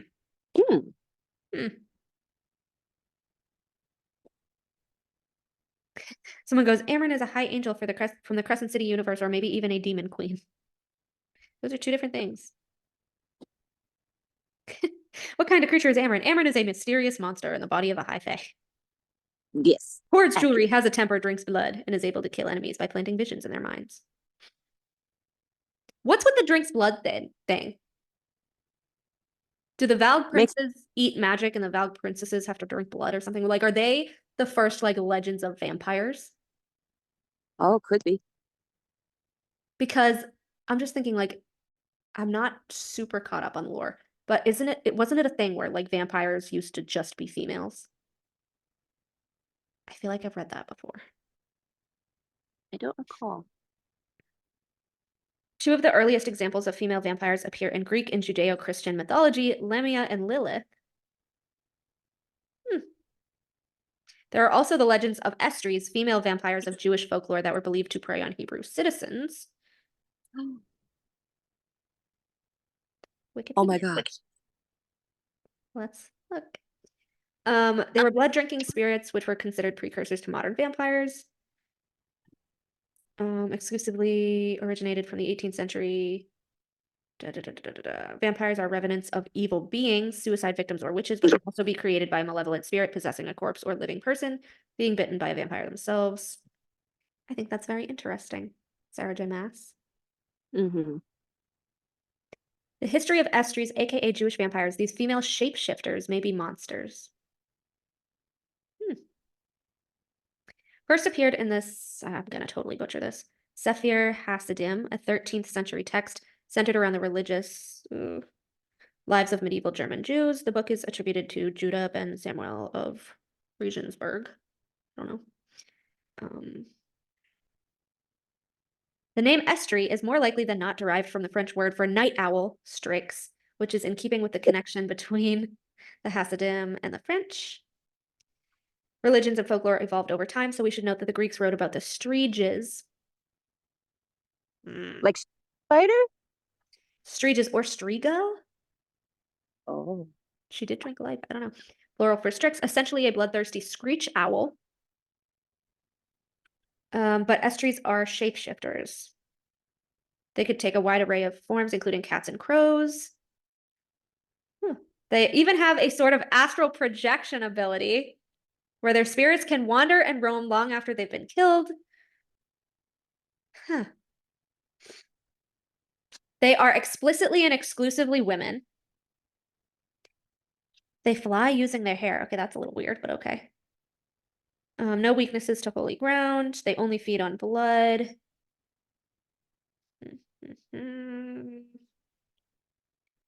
So was she like It sounds- purposely? Was she just purposely drinking animal's blood because it was like an act of like goodwill? Well, she specifically drank goat's blood. Some say that Estries were the children of Lilith. What if that's Amren's real name? Because also interesting thing in Lilith Lilith is two celestial objects. Lilith is the dark side of the moon. Lilith is also an asteroid. Okay, there you go. But yeah. Huh. But anyways, I knew that there was something about all female vampires. I don't know when I came across that, but probably on one of my late night rando YouTube or Google searches about random shit that leads down a rabbit hole of other random shit. Feeling. I do that. Right? I need her to tell us who the fuck she is. Just tell us. Yeah. Please tell us. And the kind of conversations that Lucien has with all of the interesting people. But also Lucien saying, Amren was the bedtime story that they would tell us to scare us as kids. Like she's empire. If the princes kind of drink like the magic, right? And the princesses are way stronger, maybe they actually do have to drink the actual blood to stay strong because maybe the magic isn't enough. And also magic runs through bloodlines. But not goats. Unfortunately. Not goats. Unless they have magical goats. Like, first of all, where are these goats on Prothean? Yeah, what the hell? Are they in the Alps or something? They're just in Rask. Rask is just fields of horses and goats and sheep. Cross-eyed goats that are like, meh. Because I'm like, where did Racina get fucking warm goat's blood? Did she just have a butcher shop in the back where she was like, gotta get some goat's blood for Amren? I feel like they get the goats from the Illyrian steppes. Like that's where they like get mountain them. goats? Yeah. Yeah, mountain goats. Who is hunting these mountain goats and dragging them to Racina's butcher shop to be It's not Feyre. It's not Feyre. I'm the goat hunter. Oh my god. I'm the Dude, goat hunter. I need a spin-off where Feyre is a huntress again. He like has to hunt goats for Amren. I need this. I need this in book form. Oh my god. Because Racina was just like, I think it was Racina. Was it Racina? Whatever the girl's name was at the restaurant. I thought it was Racina. Oh no, Racina's the painter girl, I think. Fuck, I forgot her name right now. But the restaurant lady was like, it's fresh for you. I'm like, where are you getting fresh goat's blood? Within 10 minutes of them walking into your restaurant. Right? Like, oh, we gotta sacrifice a goat. You just have a whole butcher shop in the back ready to go with goats lined up in pens. Like, what is happening? Yeah. Rhys does not have any sort of quality checks for his meat and blood. They are not Prithian approved, like USDA approved. They're not FDA. I was gonna say PDA PDA. Yeah, Oh. the whole goat thing is weird. Meh. And then like, oh, they'll smear the goat's blood on their doors. Like I know she was trying to go with the whole like the Jewish aspect of the story. Yeah. But residents of Valaris are not doing that. Let's be real. If Amren's been around longer than Rhys has been alive, like Valaris forgot about her. Like they're not, unless they're seeing her actively hunt. And then they're like, oh fuck, here comes vampire Amren. They see her at smears the goat's blood on their door. Like they see her at Rita's. They see her like walking around. Like, no, you're afraid of her. You're gonna just smear goat's blood all over your house. Okay. Random blood that you happen to have. It's so weird. I'm looking up goat's blood ACOTAR. If anyone saw my search history, I would be put in a mental institution. You're a writer. It's different. Oh, it's lamb's blood. My bad. Oh, Same lamb's blood. thing. Lamb, we're- goat, same thing. Yeah. The lamb, goats, they come from fields. They both come from fields. They In have to chapter come- 34 of Akawar, Feyre states that when Amren went hunting for Highburn spies, oh, okay. After the ravens attacked, that some people painted their thresholds with lamb's blood and left cups of it out. This happens in the Bible when the 10th plague swept through and God told Moses to tell people to do this to prevent their firstborn's death. Excuse me. That would explain why. Excuse me. That would explain why the Autumn Court kids were freaking out because they're all boys. And it's like if we kill each other off, who then becomes the next? But firstborn heir? also to prevent their firstborn's death, Nyx, they never really offered anything to Amren except jewels. I don't know. Oh, Why did SJM even include this bit for Amren? I can't find a mention of this happening in any other mythology, so is this somehow tied to Amren, and if so, how? Allusions to the parting of the Red Sea was for Miriam's story. So weird. So weird. Yeah, Miriam and Dracon. She was the Angel of Death. Funny, because the Angel of Death was named Azrael. yeah. Imagine if Amren was like, my name was Azrael too, but we couldn't have two Azraels in the inner circle. Yeah. Old Testament angel. Okay, but like she kind of retconned that, honestly. There's so many theories about Amren. Oh, Amren's yeah. the biblical angel. Amren's a dragon. Amren's a Valg. Amren's a Oh my god. But yeah, when it was like to prevent the firstborn's death, I was like, the It was first. in the very beginning, like when I try to think of like what kind of a creature she was, I thought she was a firebird. Well, so this is the drawing that someone made that I actually really liked, but like, oh, hold on. Yeah. Like like flames, like angel wings, but flames. Someone said, oh, that's actually a pretty cool theory. Someone said, what if Amren is Manon? That's different. Let's check. Let's check this one. I've seen that. And I'm like, nah.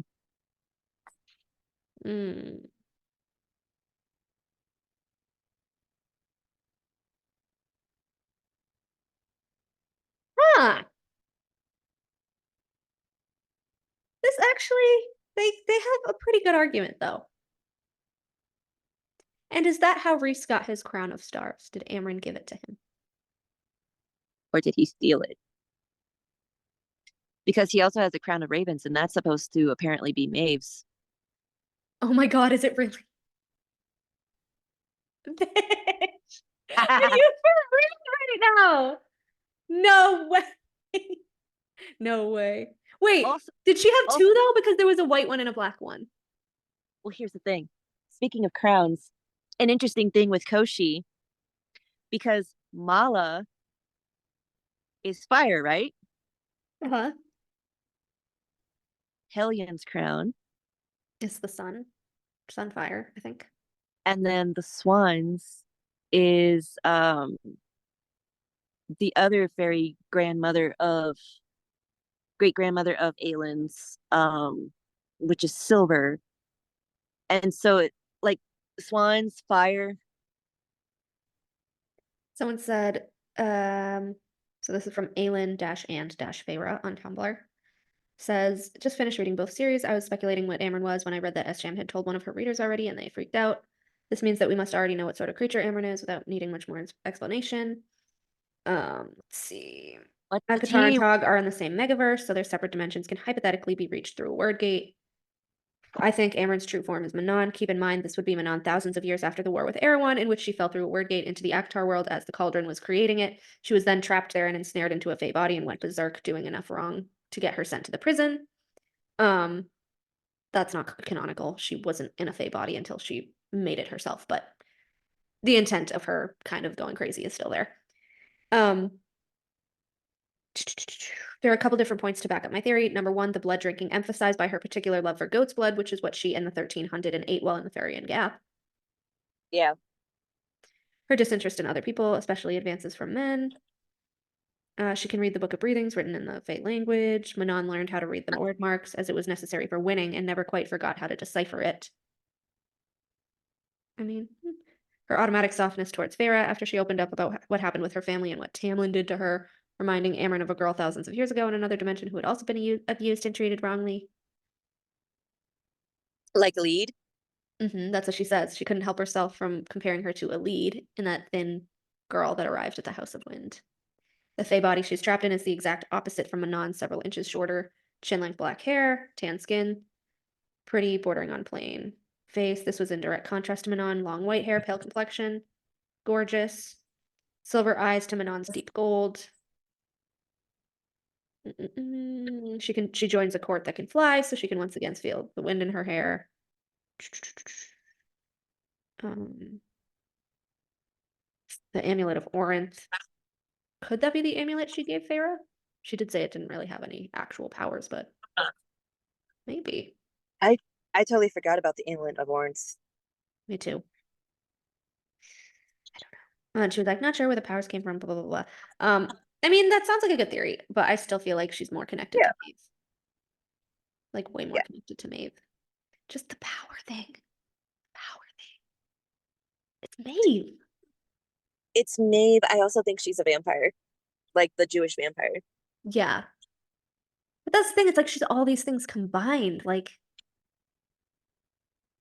what the hell? So what did Sarah say about Amryn? She said that she was an Old Testament biblical angel. Oh no, you froze. Oh, never mind.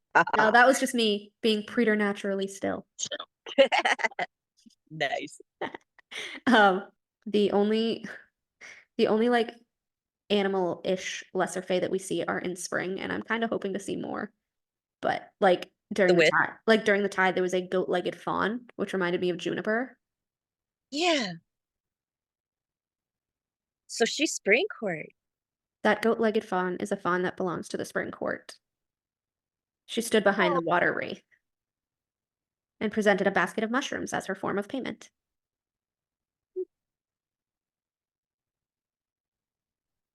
Oh, his form before of payment. trapezing over to the ballet.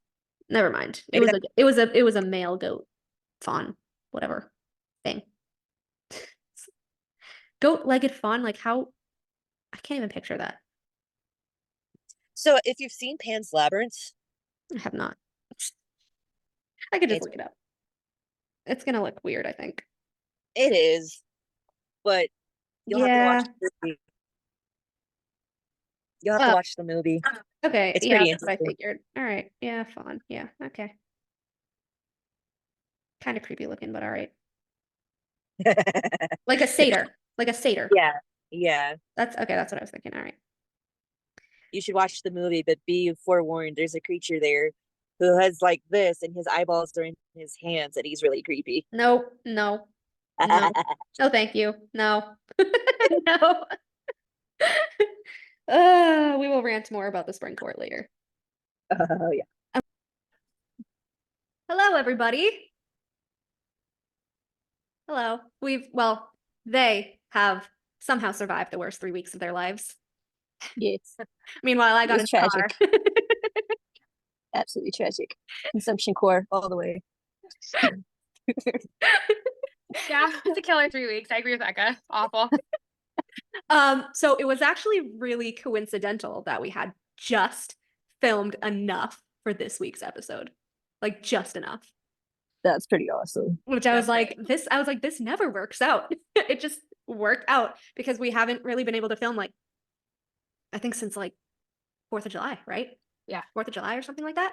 Yeah. So Oof. yeah, it's been crazy. So anyway, let's dive right into some stuff. We've been texting each other a zillion trillion things throughout the chaos. So my first little tidbit that I had posted back on July 8th, because scrolling back to all my notes, was, and this is from Assassin's Blade. It says, sighing, Selena unlocked the door and walked into the apartment. Arabin Hamill was sitting on the couch. Hello, darling, he said and smiled. So I put, gotta love when the only 3 people who consistently use darling are Arabin, Amarantha, and Rhysand. Echo, what? I refuse to actually put those three together. I will not do it. There's a Which one of us does not belong? What she said? Which one of them do not belong? well, does he not belong? It depends on if he's Valg. He's alive. Well, yes, he is alive. But yeah, I think it's always kind of, I don't know. I think it's kind of gross that his thing is like Feyre darling because literally Amarantha said it first. Did anyone ever catch that? Oh, no, I I did. didn't. I did catch that. I don't understand why he would continue to say that. And like, why she wouldn't call him out and be like, "You're trying to give me trauma, like more trauma, like you're trying to give me PTSD. What the fuck? Like, there's a million No, no. pet names you could use, and you're gonna use the one that Amarantha used." Not only that, but in canon, he also suffered from her, and he's gonna use their abuser's nickname for hers. Right. It's weird. Huh? It's really weird. Weird. Like, it's not even reclaiming it. It's yeah. The whole thing was It's just to especially get after under. especially after like chapter 6 of Akamath when she's like, "And what about what you did to me under the mountain?" And he gets all pissy and doesn't let her talk about it. Hate that. And then it doesn't get brought up that No. much ever again. We'll discuss this later. No, you won't. No, you won't. But you know what will happen later? You're gonna start playing the victim after your little nightmare and start crying and making her feel bad for you. That's where the gaslighting comes in. Oh. I think Immediately. on that note, I was pretty like turned off by the whole like red lingerie thing. How like it was such a big deal that like there were red rose petals, but the first piece of lingerie that Risa buys her is red. Yeah, and she's like not freaking out about it. And it's like, Oh, Yeah. not in the slightest. And I I was guess gonna she's trying to show invite she's you healed. to go shop for those said lacy underthings with me. Like, you're fucking engaged, bitch. I don't consider you ghosting as you breaking up with him. I'm sorry, I don't. oh yeah, the letter is The chicken letter. scratch. She may have learned to read and write, but did she actually Oh, learn I how to melted the write ring off. legibly? Okay. Something could have happened to you, which leads back into Lucien, but we're not going to get into that because I'm in my little Lucien era again, and I don't want to talk about that, which upsets me. But I will say, I really hope, like, I really, really, really, really hope that Sarah didn't forget about that. I feel like she did, but I really What? hope Lucien picking up the ring pieces. Oh, I think Like, she totally forgot. Like, I really want part of, if it's like in a Lucien Tamlin book, like I really want part of him and Lucien making up again to be Lucien having gotten it fixed and giving it back to him. If it was his mom's heirloom, like we think, like Aylin's ring, like we think. Like, I really want that to happen so badly. You have no idea. It's like, it would just be such a meaningful scene, and it would kind of bridge, I don't know, the gap between them. Again, Well, it would because be it like all started with him hiding it yeah. and all that shit, right? So giving it back, I feel like it would be kind of poetic too. Totally. It would be totally poetic. It would just show like so much healing and that the truth was finally revealed amongst them because like obviously Tamlin has no idea. And if Lucien had just left it, I think none of that would have happened, honestly. So I don't know. The thing I is, hope it's not even just Lucien either, which again, Alice is a big thing. But it's not even just Lucien, just Alice. It's like literally everybody that was there, Bronn and Hart, the other people, like they all knew what went down. They all knew that Lucien picked up the ring. Every single fucking person there lied to him about it. Why? Why? What was the reason? I don't know because like he had such a close bond with his men, like whenever they would die, and then Like all of after a sudden Akawar, everyone is like after Akawar, I could have probably believed it because Feyre fucked with them and turned them against each other. But at the beginning of Akamath, you're gonna turn on the dude that's been protecting you for centuries because of this one girl shielding herself and shit, and like it just didn't make sense to me. I feel like she was just trying, I don't know. I know she was trying to make Tamlin look like the bad guy here, but it makes no narrative sense to make his own people turn on him here, you know? Like, why did his people have to turn on him? Yeah. And it's funny that you bring that up because I was actually thinking about that like all day yesterday. And also like I was just thinking about the scene where you know how he dismisses all of his servants and like nobody's in the house. I think that he did that not only from his depression, but also from realizing the betrayal of every single person, his servants. Like I honestly think he knows in his heart that Alice betrayed him. I think it's why he dismissed all of them. Fucking bitch to just show up. I need it too. God, it just I know she's never gonna fucking show up again, but I'm so angry. Like I want him to yell at her the way that Tarquin yelled at Feyre. That's what I need. Poor Tarquin. I wonder what Alice thought when Tarquin agreed to take all of Tamlin's people after Feyre fucked them over, because she would have had to see them again, because they're all in summer. They're all in the summer court now. Yeah. I wonder if they had any confrontations with Alice, who fled before all the bullshit, who let it happen, knew it was gonna happen. Fucking Alice. Like, and it wasn't even for her nephews. It would be different if she was like, oh, you know, if you're gonna do this, I need to get my nephews out. But she was like, I get you, girl. You go, I'll help you pack. I'll help you. Like, what the fuck? Yeah. I He know. literally, like, she could have been dead. She could have been under the mountain. Wasn't able to protect her nephews. That's what, and I agree with you. It just blows my mind how ungrateful she is. But I also feel like that's such a typical human thing. She's like just looking out for herself, doesn't Yeah. care. Like I have had that happen to me too, where I've like helped someone or you'll help them get a job and they fuck you over. Yeah. And you're like, what? Yeah. Are So- you're turning on me? Like, So I have a little bit of a unhinged-ish theory. It's obviously not going to happen, but what I wanted to talk about the quote where Branna says about Ianthe, because she's like petting her hair, remember, which was really weird. In the clearing when after Feyre smashes her hand and everything, Branna and Dagden show up, right? And she goes over to Ianthe and she's like petting her hair, and she's like, we didn't even have to go into her mind for her to be our willing pawn. So does that mean that they didn't go into her mind and use her, or just that they wouldn't have had to? Because as I pointed out before, the fact that Hybern most likely murdered her sisters is weird to me, that she would then still willingly work for Hybern. So what do you think about that? you go first, Becca. A little bit was there, but if there was some resistance, they would have had to go into her mind anyway. I think Ianthe had like 5 different people in her mind. Maybe not 5, maybe like 3, but like a bunch of people in her mind, and she just, what if she's innocent? So that's what I'm saying. Theory. I hate that. I saw it the other day online. But see, that's what I'm saying, because the more that I reread, the more that, which I pointed out, the more that it's weird that if she was always kind of shady, Tamlin wouldn't have trusted her that much. He wouldn't have had no clue that she could ever betray him, because in not only was she like his childhood friend or whatever, but if you think even back to ACOTAR, Rhys tells Feyre, like, if Tamlin did not trust Amarantha, I knew she couldn't be trusted. So even Rhys knows that Tamlin is a very good judge of character. Which says a lot, considering Tamlin doesn't like Rhys. I know. But also like, because in the wake meeting... up, girlfriend. Wake up, Feyre. What the hell are you doing? But also in the meeting, which my favorite quote to put on people is the whole, like, do you really believe Tamlin's been on our side, like with Hybern or whatever? And Rhys has to actually kind of, you know, think and be like, I fucked up. And he's like, yes, I think we did him a disservice by thinking that he was just this crazy warrior brute. Like, that was just wanted you back. Because Feyre from book 1 knew Tamlin notices everything and he can, you know, scheme and pull strings and all this stuff. And Rhys knew that too. So the fact that both of them were so willing to tell everyone, like, he's a traitor, he's working for Hybern and all of that, after Rhys knew of his childhood with Hybern, was the one who told Feyre about his childhood with Hybern and Amarantha. That was like a huge glaring thing to me in terms of Ianthe, that Tamlin literally didn't see anything weird about her, or couldn't see anything weird about her, which makes me believe that she wasn't always like that, or isn't naturally like that. Also, the really weird flashback between Rhys and Ianthe was just... Ugh.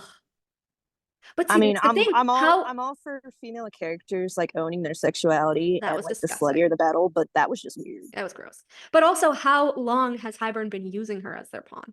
Does it go back that far? Because remember, Rhys says at the end, I think it was the end of ACOTAR, or maybe it was the beginning of Akamath, but Rhys tells Feyre, I think it's before the 3rd trial, Hybern's been planning for this war for over 1,000 years. And because she was like, then why would he, you know, let Amarantha go rogue and let all this stuff happen? And he's like, because she's a distraction. She's the test subject. She's, you know, if Prythian bows to just my general, what can I make Prythian do? She was his guinea pig to Prythian.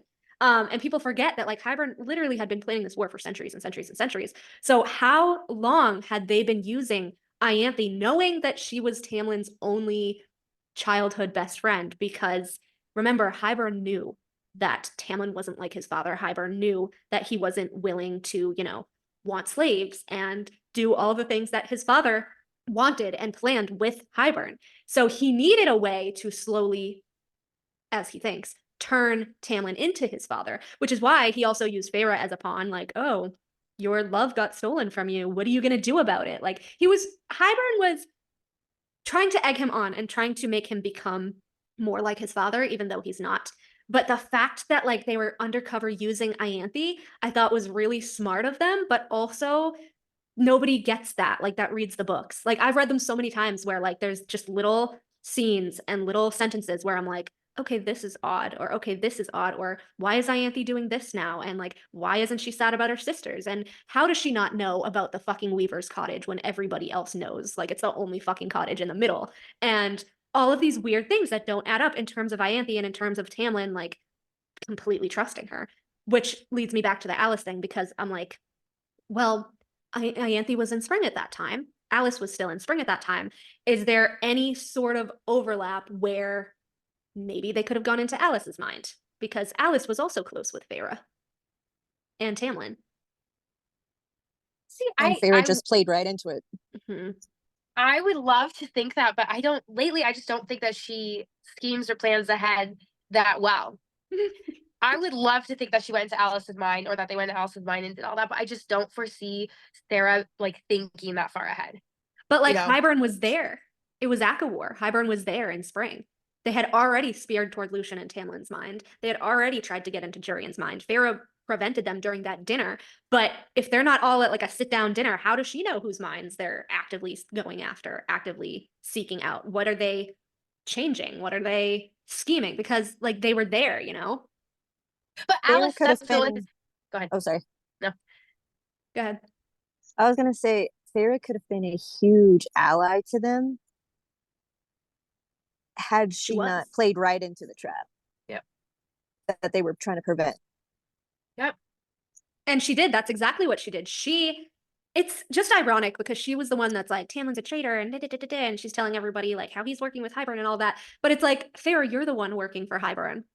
Yeah. Willingly like, and unwillingly, you're doing what they wanted you to do. You're playing into their hand perfectly. Yeah. And we even see this with the Children of the Blessed.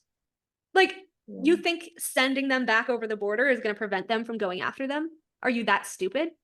Just like how in the meeting she was like, well, they had promised not to hurt anyone, but you let them in the western border because you knew they were going to hurt people. So what are you saying right now? She's trying to justify her actions once she realized that she was actually the whole thing that kind of started it. The whole reason that they docked in his harbor, the whole reason that they trampled through spring and into summer. And I say this constantly, but this is why I was so fucking proud of SJM for putting in that Tarquin scene. Because I didn't think at that point that fucking anybody was ever going to call out Feyre. And Tarquin, the youngest High Lord, to fucking call her out and be like, you bitch, like it's your fault that he docked there, your fault that he trampled through, and your fault that my fucking city got attacked. I love that scene. And when Feyre and Rhys try to justify themselves, he's like, take your people and get out of my court. And then they're like, well, consider coming to the meeting. And he's just like, get out, get out, get out. Like he won't say anything else except get out 3 times. I loved it. I loved it. It was one of my favorite scenes too. And I have to admit, like Tarquin on my list of like favorite characters, he's like right up there. He's so underrated. So underrated. And I love that. Especially because he knows that Feyre used him in Akamat, which was fucking great. That was so hurtful. It was awful. Too. Like, you're saying how awful Hybern is, but you're acting just like Brenna and Dagden. Yeah. And Rhys is like, and it was Rhys's idea, which is, I mean, Valg and Valg. Like calls to like. I really do think that a lot of it was Feyre's rage, but I think also Rhys was in her mind. Oh yeah. So there was a chain of command of Damati. That's what I'm saying. Like 3 or 4 or 5 people were inside of Ianthe's mind. Like, was she even breathing? Because like I feel like at this point she was exactly the puppet that Rhys explained to Feyre about. I think there was a reason that SJM put in that scene of him saying, an expert Daimati can make you do whatever they want, but they'll make you believe that it's your idea, it's your body doing it, all of your life, what you want. There will be no clues that it's anybody but you. Hint, hint, Farah, take notes. Hint, hint, Farah. Hint, hint, Ianthe. Hint, hint, See, perhaps Alice. I don't know. It's so funny. I'm so interested by what you guys think, because I have the opposite point of view. But I'll be amazed if you're right. It's Reese in her mind, if Farah's right. Because I view Farah honestly as just it's feminine rage, and I understand that. And I like feminine rage. I like reading about it, but when feminine rage destroys courts and hurts innocent people, I'm really against it. But in the name of not looking at yourself and self-reflection, that's what I hated about her character. I'm very much in between you two, because she thinks that Reese is always in her mind, and you think that he's never in her mind. I think it's very light switch. I think it's very depending on the situation. It depends on the situation. Yes, because there's also manipulation. There's also gaslighting that he's been doing. Yeah, he uses other tactics. Yeah. Oh, I'm your mate. This stuff, but how she begins to feel the guilt in the meeting. He literally touches her knee. Her guilt is gone, and which I've said, he wipes it clean. Where I'm gonna help her take down Spring from the inside. I'm gonna take down Spring from the inside. It's so weird to see it. Yeah, it's weird to see it. But yeah, I just the fucking thing about Ianthe is just confusing me. I don't know. It's just confusing me. Because, again, Tamlin, being the person to notice everything, had nothing. Didn't notice that. Hadn't noticed anything about that. And then, again, there's no fucking way that a high priestess would not know the Weaver's Cottage. No way. There's no way. Everybody fucking knows who lives in the middle. Everybody fucking knows who lives in the middle. What's this cottage? Who are you talking to in there? Highburn wanted to get rid of her after they were done with her. That's exactly what happened. Let me ask you something. Do you guys think that this is going to be explained, or is this just your theory? Do you think we're going to revisit Ianthe, or are we done with her character? I would like us to revisit. I would like Sarah J. Maas to revisit, because well, if she's going into the whole Lucien thing with Elaine and Lucien, she has to bring up Ianthe because of what happened to Lucien. I hope so. Do you think she would, though, or do you think Lucien's just gonna keep that buried deep down and never tell Elaine? Better see some sort of PTSD from Lucien. We already know from Farah going into his mind, endlessly sad and guilt-ridden. And just oh my god, that scene with him and Ianthe, I was so sad for him. He was actually afraid. And that's another thing that I really hate the fandom for. They will say to the fucking high heavens how Reese was treated under the mountain, but they will never point out Ianthe and Lucien. That's true. And they won't point Reese out was a victim, Reese was a victim, Reese was a victim. So was Lucien. I honestly also think that I think we might see Ianthe's parents in terms of Koshi. I would like to, only because I feel like Farah gets away with too much. She does. And even though Ianthe was a horrible person or a pawn or whatever, I feel like the fact that her parents lost all 3 daughters, and yet Farah and both of her sisters survived the cauldron, are living up their lives, I feel like that's going to be some sort of trigger for Ianthe's parents. At some point, I would love to see them as minor characters, but I would love to see them have some sort of, I don't know, some sort of parental thing that isn't they're just happy about. Oh, they're just remember the Snow Queen and the whole thing about Moore, and the 3 sisters, and how we thought it was the Archerons. What if it's Ianthe and her sisters? Could be. Well, did they all die in that one? The 3 sisters on the lake. On the lake. Yeah. What if her 2 sisters are underneath Koshi's lake or something like that, and Ianthe was the one that was out? I don't know. It says that they're dead, but are they really? Is anyone really dead? Yeah, it says that they died in the massacre. The massacre, which we're assuming is the temple sackings in Akamath. And when Farah is with Ianthe, where she says, I didn't dare bring up, the massacre that killed her sisters because I know what talking about those kinds of things can do to people. And then Ianthe's, talking about her sisters and all this. And then she brings up Lucien and why doesn't Lucien like me? Why doesn't he want to be around me? And Farah's I think Lucian's just like, I forget exactly what she says, but it's like a very funny conversation because I'm like, that I can see Ianthe saying. Like the real Ianthe, I can see her being like, why doesn't he want to be around me? Like, I'm beautiful. Like, that's kind of Ianthe, But the fact that like she then after that was like all over him like sexually and everything after he's like obviously avoiding you, girl. Like, let it go. It was weird. I'm gonna try to find that scene actually because I don't read Akamath that often. I admit that most of the times I reread, I will go from Akatar to like the cauldron scene. But it was like a very weirdly read scene. Let me look up massacre. I'm pretty sure that, yeah, here it is. Okay. I knew that was the word that she used. Yeah, it says chapter 8. It was the scene right before the tithe where they were talking about the tithe, I think. She says, Ianthe, if she learned of her sister's massacre in the north, said nothing about it the few times I saw her. Given how little I like to be pushed into talking about the things that plagued me, I opted not to bring it up during the hours she spent visiting, helping select my clothes, my hair, my jewelry for the tithe.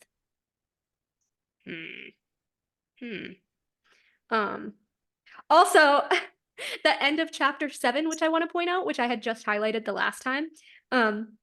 Feyre's talking about Tamlin being her High Lord, and she's like, he was the High Lord, my High Lord. He was the shield and defender of his people, of me. And if keeping me safe meant that his people could continue to hope to build a new life, that he could do the same, I could bow to him on this one thing. I could do it. And then, curiously enough, she remembers what Rhys said, and it's like in italics. It says, you are no one's subject. Was he in her mind? And then she says, maybe Rhysand had altered my mind, shields or no. The thought alone was enough for me to begin feeding Tamlin more details once more. Which was odd. But anyways, Feyre, where the fuck is it? Hold on. I'm trying to think of what she says about hold on.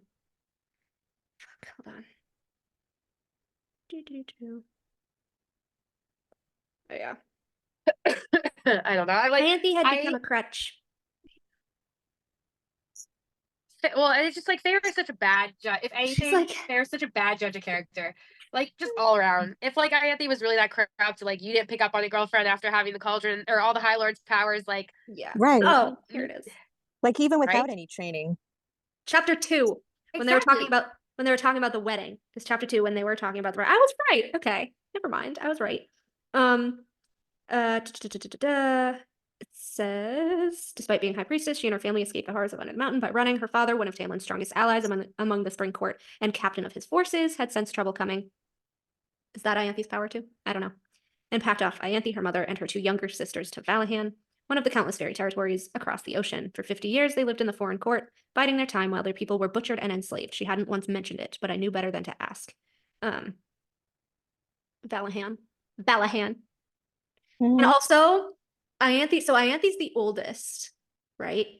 And she has 2 younger sisters. Feyre is the youngest and has 2 older sisters. So I'm wondering if Lady Autumn was the middle child, because she also had 2 sisters. There's a lot of sets of 3 sisters going on. I think, doesn't it say that Lady A was was she the middle or the youngest? It doesn't say. It just says her 2 sisters were slaughtered. They loved her enough to give her time. Oh. Yeah. I thought they were older for some reason. I don't know why. Ianthe says, I've spent time amongst enough courts to know how they operate. Trust me in this. I do trust you. I said and waved a hand toward the papers before us. You know how to do these things. I don't. Silver tinkled at Ianthe's wrists, so like the bracelets of the children of the Bless, who wore them on the other side of the wall, which was also interesting to me. Why is Ianthe wearing a similar bracelet? Yeah, that's weird. It's silver tinkling. And also, like, is she giving them to the children of the Bless? Like, did she found the children of the Bless? What if we learn that? What if we learn about Ianthe through Briar? That would be so weird. That would be weird. Another, I just had thought about Ianthe that I can't remember. Okay, so if Ianthe was in Valahan and that was where she originally got introduced to Hybern, right? Then we have to deduce then that Valahan is like very corrupt and there's possible a stereotype, right? Yeah, they ally with Hybern because they wanted the slaves. And remember, now they still want to kill humans for land.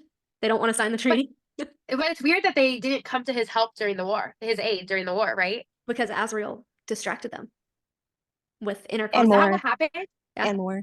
Yeah, and more. Inner conflicts. Yeah, he's like, we sowed little rumors to turn them on each other to distract them for the war because they knew that if Balahan and Brask and Montesir had allied with Hybern, nobody would have survived. Yeah. Their armies aren't that big, which is why, again, I'm scared of this war and why there's going to be a lot of death coming up. That's why she fucking saved all the deaths. That's why the Cauldron made the bargain with Nesta. She's not gonna have she doesn't the Cauldron does not want Nesta to give it back because she has a purpose. Well, also, if she has a bargain with the Cauldron, she can't make another bargain with the Cauldron until the first one is complete. And the first one was to give all of her powers back. So either way, she loses because one, she can't make another bargain to save Cassian, and two, if she completes her first bargain in order to save Cassian, she won't have magic to save Cassian. That's why the bargain, that's where it gets tricky. Either way, he's dead. Either way, she can't save him. She's so pissed. Or anyone else. Or anyone else, yeah. Anyways, it says, first of all, did you see that fucking theory where people were saying Ianthe was Gwen's mom? What? Because she has teal eyes. She's blonde. Yeah, but she has teal eyes. She's blonde. And also, she's not a nymph. And they're like, well, how do you know? We don't really know a lot about Ianthe. I was like, no. But also, the timeline doesn't match up because the first time that she participates in the rite is the time with Lucien. Yeah, I know. It's so stupid. But anyways. Ridiculous. It's literally Eris's daughter. I don't understand why people can't accept that. Like, it's so obvious. Legit. Literally. Because if he does not get with Nuon, which I'm eternally going to be crying about, I do think it's going to be him earning the love of his daughter, which is great, but just as long as he doesn't die. Yeah, I don't see him dying though. Because that's too obvious. Eris is totally dying. He's totally gonna die because Gabriel. Yeah. But again, we don't know anybody else from the Autumn Court, and they're all gonna die. It's just gonna be Eris that survives. But I also say he's going to be the Chaol. This is why I'm so into Eris and Nuon, which the thing that we were talking about the other day.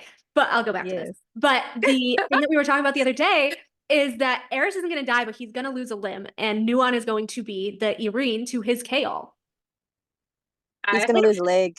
It's going to be his leg. Yes. It's going to be his leg. I feel like I could see like a deathbed because like while Eris went to the Night Court for a reason, and I think it's because his oldest daughter Gwen is in the Night Court. Because when Rhys was like, "Would you give me your firstborn?" He was like, "No, I'm not giving you." I think he's gonna be like dying, and he's like, "Gwen, you're my daughter," you know, like a Darth Vader. Yeah, but again, we don't love you. But again, we don't have anyone to take over the Autumn Court as of right now. Females cannot be chosen by the Magic except for the Dusk Court. So I disagree with you. I think you're putting too much stock into that. No, I'm not. Rhys literally said, like, the Magic choose males. This is why Feyre isn't an actual High Lady. The Magic never chose her. It didn't choose Mor either. It didn't choose Mor either, because it was Mor's original family line, and it swapped at some point. I'm assuming it swapped when there were only female heirs. Huh. And it's because of what fucking Thea did way back when. I don't know. Or something with the Starborn. Maybe. Yeah. Yeah. But then you can't be advocating for Nesta to be queen if the power doesn't choose. And you're gonna be like, well, she's the Dusk Court. It's Dusk Court. She's Dusk Court. She has the star. Dusk Court follows a different set of rules. It's a different set of rules because it's like the Starborn hierarchy, which is different. Yeah. That's interesting to me that the Starborn is like a completely like different set of like Fae. And so I don't understand that necessarily, but you know. Well, I see it as like the Starborn, the High Fae, and the Lesser Fae. I feel like they're all like the Starborn are also High Fae, but their magic works differently because and the Shifter Fae, right? The Shifters are totally different. Yeah, so it's like Nesta and the Starborn, Tamlin, and I guess Feyre now, and then like the High Fae, the Lesser Fae. So it's like a different I don't even include Feyre. But yeah, I know. But that's like what I'm saying, because we know that Baron and the other brothers are going to be killed off. So there's nobody else to rule the Autumn Court. It's going to be Eris, especially because everyone's been saying, oh, it's Eris. Oh, I need bids to be High Lord. Oh, Eris is going to be the next High Lord. Blah, blah, blah, blah, blah, blah, blah. The only one who's ever said that Eris was a dead man walking was Rhys. And who died first, Rhysand? You did. You were the dead man walking. And somehow you're fucking alive because of Tamlin. So I think you're putting too much stock into like Baron and his sons being dead and like Eris she didn't name them, dude. She didn't name them. But like that's true. the magic picks the High Lord. So Eris looking for bids makes no sense per SJ. No, it doesn't. Like, right? No, but that's why I'm saying that him and the brothers are going to die. He's going to be the only one left. Yeah. Yeah, Eris is going to be the only one left, which is why the Dead. magic is going to have no choice but to pick him. No, I don't think so. Yeah. I don't know. Because I do think that Eris also has like a little bit of Starborn. I know we haven't really seen it yet, but he's definitely different. He's definitely like a bloodhound, as we've said.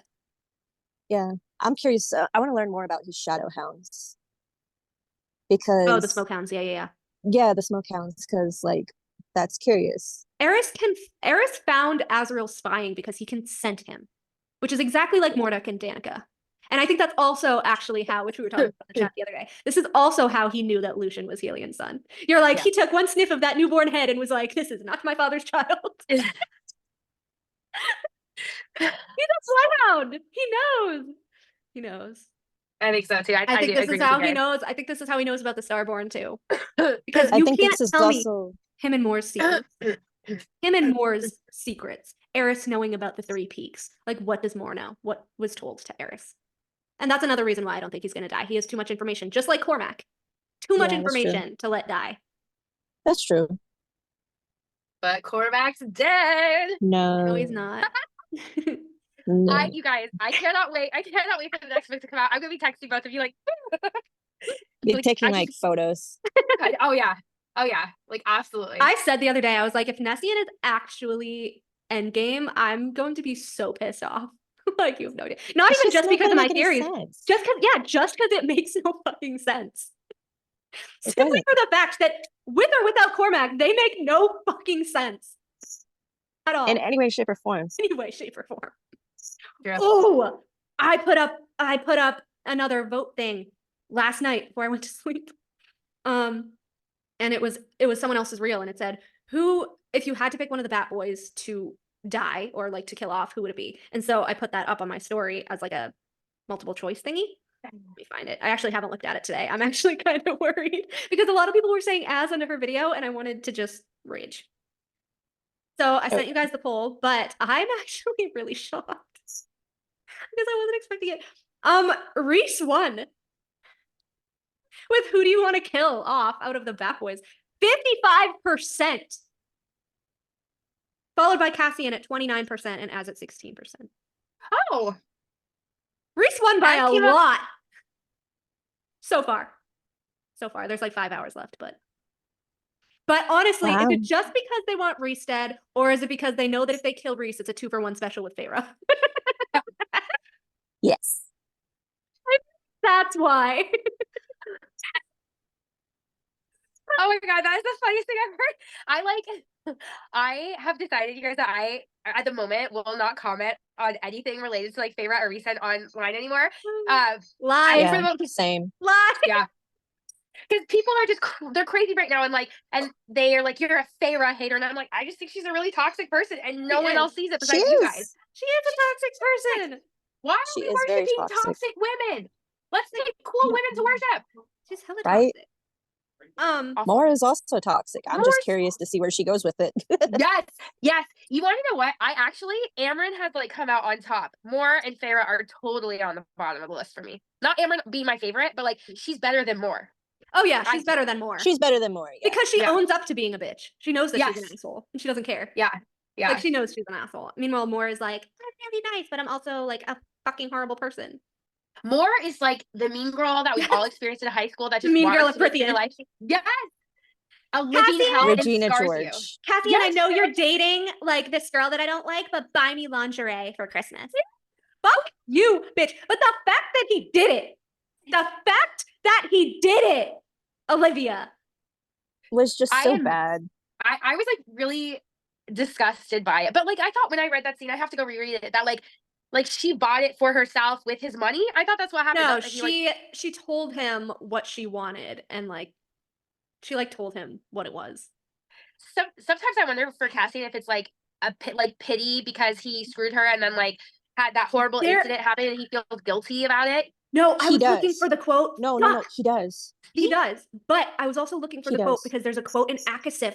I think it's the beginning of Akasif. Maybe it might be Akafas, where he admits. He wished he never done it. He said that? No, I don't remember that. there's a quote where he says that he still has feelings for her. What? I read it the other day and I was so pissed. And then like I just had to go to bed and I fucking forgot to screenshot it. And I'm so mad. I'm like looking for it right now. He didn't like outwardly say like, oh, I still have feelings for her, but like it was like he was like saying something in his mind. And was it when like, they were no, and it was like, oh, and sometimes like he has to push down that longing, even though he knows that like it's not suitable or something like that. And I was like, that's weird. So not only Tamlin, but also more still. Like that makes me really sad for Nesta because yes, she deserves to have someone see all about how her. wonderful she is. Yeah.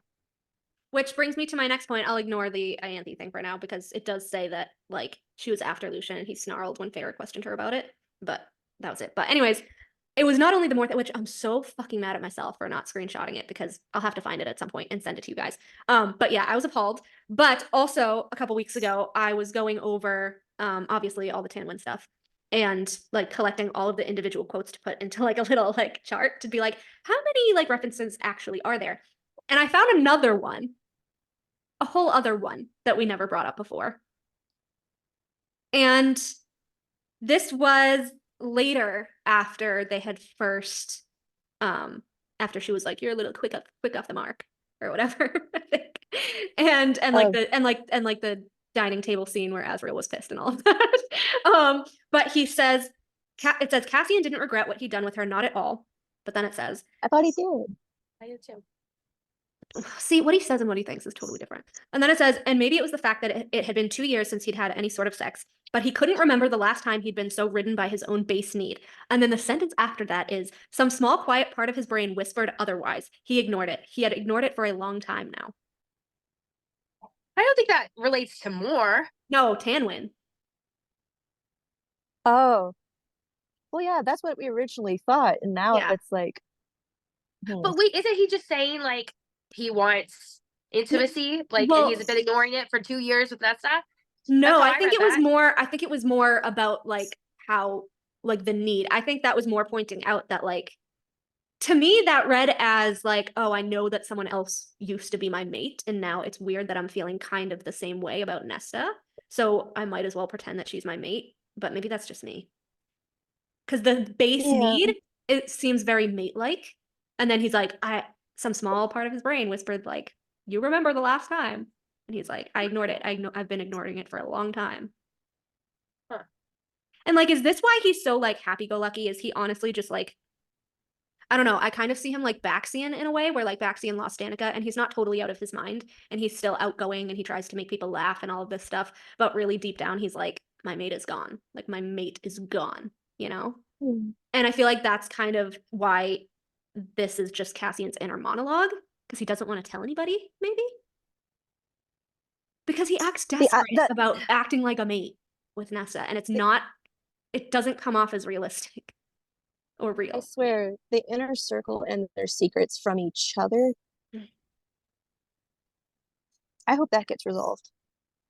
Yeah. Because they're like chosen family, but they don't communicate. Yeah. It's really bad, actually. Oh, and then there was this part, which I think I sent to you, and Olivia was kind of mad about it. Was it about Cassian? This is Cassian talking about Nesta. It says, he knew a wounded animal when he saw one, knew the teeth that they could bear and the viciousness they displayed, but it couldn't keep him from saying to her, your sisters love you, but I can't for the life of me understand why, but they do. That was so messed up. If you can't be bothered to try for my happy little circle's sake, then at least try for them. Yeah. It's not a happy circle. It's a frowny face circle. It's a fucking deranged wreath. And I just put, would Rhys ever say this type of shit to Feyre? No. Well, like in the beginning, when she was human, he would say that. Yeah. That's so annoying. Like he won't call out Rhys for being a bitch, but he'll call out Nesta for being a bitch. Oh, I can't understand why your sisters love you. What? Clearly you don't either because you've never said it. I don't know. That like really disgusted me. I was kind of grossed out. I didn't like that. I don't understand why he's like, and I will admit, I like Cassian, but like I will admit that was super disgusting. And I thought that when I first read it too, that he was awful to Nesta. Like, but they were awful to each other. Like, I don't know how to, like, I think we've all met couples that are just like so But mean to again, each other. But the difference is that she was in active depression. She was actually traumatized. He was not at this point. He was being a dick to someone that he knew was already going through a hard time. Well, wait, was this Someone he after she loved. threw? Yeah. Loved. Was this after she threw the book into the, was it the Tidra or the Sidra River? Yeah, that This was was Sidra. after? Sidra. Yeah. Mm-hmm.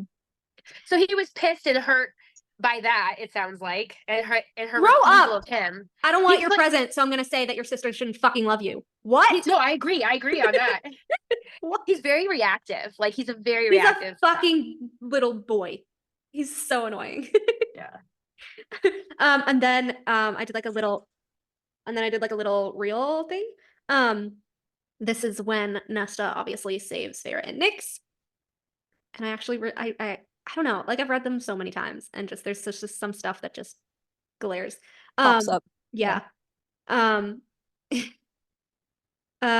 grabbed the nape of Rhys's neck, her red nails dug into his golden skin. Look at the light. Iridescent light, keep this in mind, iridescent light began flowing from Nesta's body into Farrah's. Nesta kept holding her sister. I give it back, I give it back, I give it back. Even Rhys stopped fighting. Nobody moved. The light glimmered down Farrah's arms, her legs. It suffused her ashen face, began to fill the room. And then it says, Cassian's siphons guttered, as if sensing a power far beyond his own, beyond any of theirs.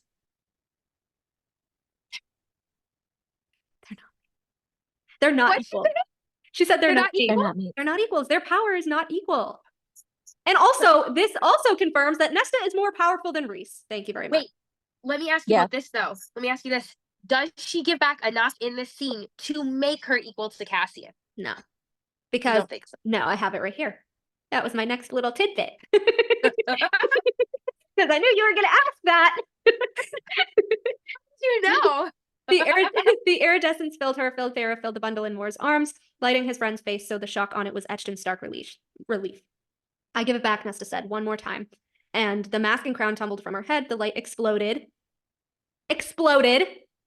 Blinding and warm, a wind sweeping past them as if gathering every shard of itself out of the room. And as it faded, dark ink splashed upon her back, visible through her half-shredded shirt, as if it were a wave crashing upon the shore. A bargain with the cauldron itself. Cassian could have sworn a luminescent, gentle hand prevented the light from leaving her body altogether. Altogether. But she lost some of it. Mm-mm. She was just burned out. She thought Wait she a lost second. it. She thought she lost Do you it. two know something more that I know? Are you guys saying that the luminescent light is her doing the yielding or whatever? No, but I do have the comparison to Cormac on here. Which was I didn't think of that. Really? No, I don't think it's the yielding, but just like Cormac, I think it's, light explode. It's magic. It's raw, starborn magic. Cormac is the undiluted bloodline of the Dust Court. So I put, this tells us that Nesta is more powerful than Cassian, more powerful than all of them in the room, more Amarin, Rhys, Azriel, Farrah, and Cassian. At the end of the scene, Nesta gains her 8-pointed star tattoo back from the cauldron, and Cassian does not. Cassian does not. I didn't realize that. Yup. Mm-hmm. Yup. Which means he's not her king. Oh my god, you guys. I said, you can't tell me they aren't, they are true equals in power, blah, blah, blah, blah. And then I said, as for Cormac, I think that they are the true equals in power, true mates, along with everything else, including Cormac's prophecy. Everything points to them ruling dusk. Cormac gave no warning as he erupted into a ball of fire, blah, blah, blah, blah, blah. We see that. And then it says, the white light rippled into the sky, which sounds exactly like the light exploding, blinding, and flickering in the room where Nesta saved Farrah. And then of course we know that like the building blows up or whatever. I said this scene was in Therian's POV, which I think was a very specific thing that SJM did, since Therian can be naive and takes everything at face value, much like Farrah. I do not believe the white light was the Asteri, nor do I believe that Cormac's own power could kill him. I believe he was summoned to Prithian by the mother. I bet he will show up with a matching tattoo to Nesta's. I hope so. I think that white light rippling in the sky when he was going through the portal was the 8-pointed star being tattooed on his back, just like Nesta's was in the scene where it ripples through the room. Oh my gosh, you guys. Because Cassian doesn't have it. So it can't be Cassian. Right? Right? Damn it. Damn it. And then I have, where was this? I have a couple more. Oh, I got into like, well, not really like a fight, but like I commented something on Facebook and they were going over, I can forget, what were we fighting about? We were fighting about like Moore and Gwen and Nesta and all of that stuff. And, oh, it was Gwen Real.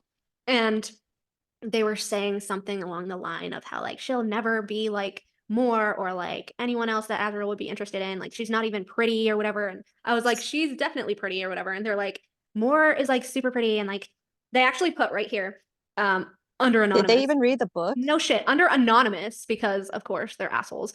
And they were replying to a certain somebody. Okay, so I was fighting about Gwen and Azriel because they were saying that Moore painted the 3 sisters and the 3 brothers in the cabin as the stick figures. Oh yeah, because she can't. So they're like, it's Elaine and Azriel. Their endgame. Moore painted it. She's the truth person. Blah blah blah blah blah. And they're saying that they had long flowing hair like Moore, and like that's Elaine. That's not Gwen. Da, da, da, da. And they were saying how like their beauty rivaled Moore and all of this stuff.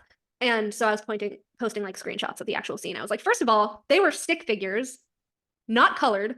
No, they weren't portraits. They were fucking stick figures with probably like curled little hair at the ends. Like they had flowing hair like Moore. Yeah, the little whatever. And I'm like, and first of all, how could you tell Elaine from Gwen in a stick figure?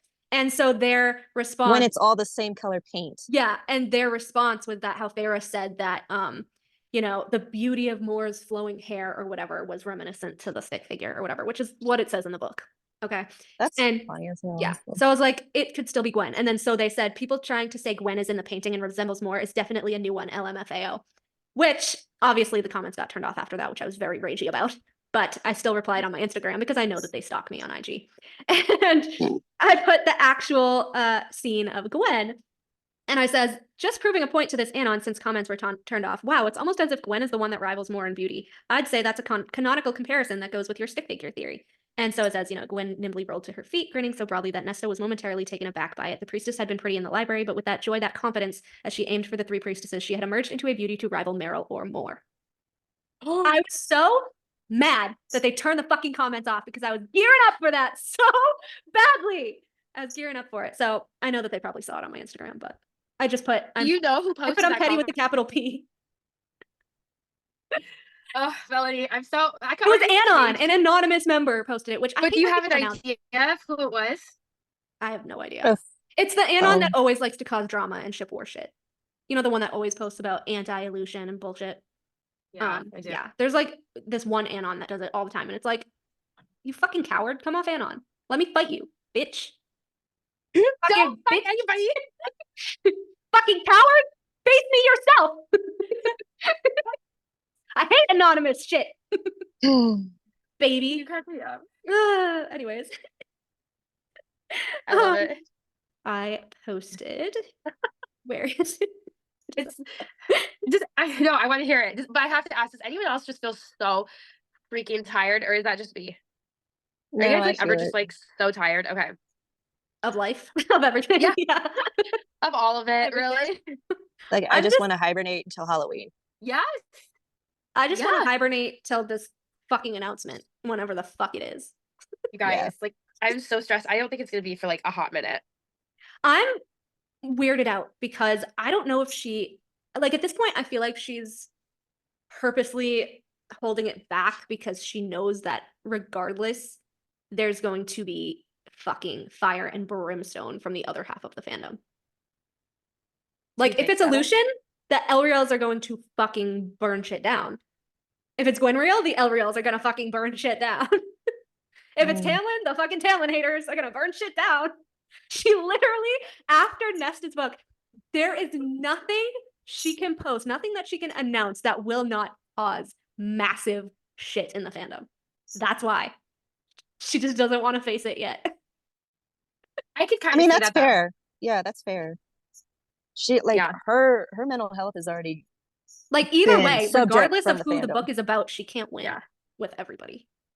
That sucks. And I feel like it wasn't like that with Nesta's book. Like, yeah, there were Nesta haters, but I feel like they've really really started to hate Nesta more now, just because of how she made Reese in the book, whatever. But like back then when she announced it, I don't think there was enough Nesta haters to justify her being worried about announcing it. Whereas now, like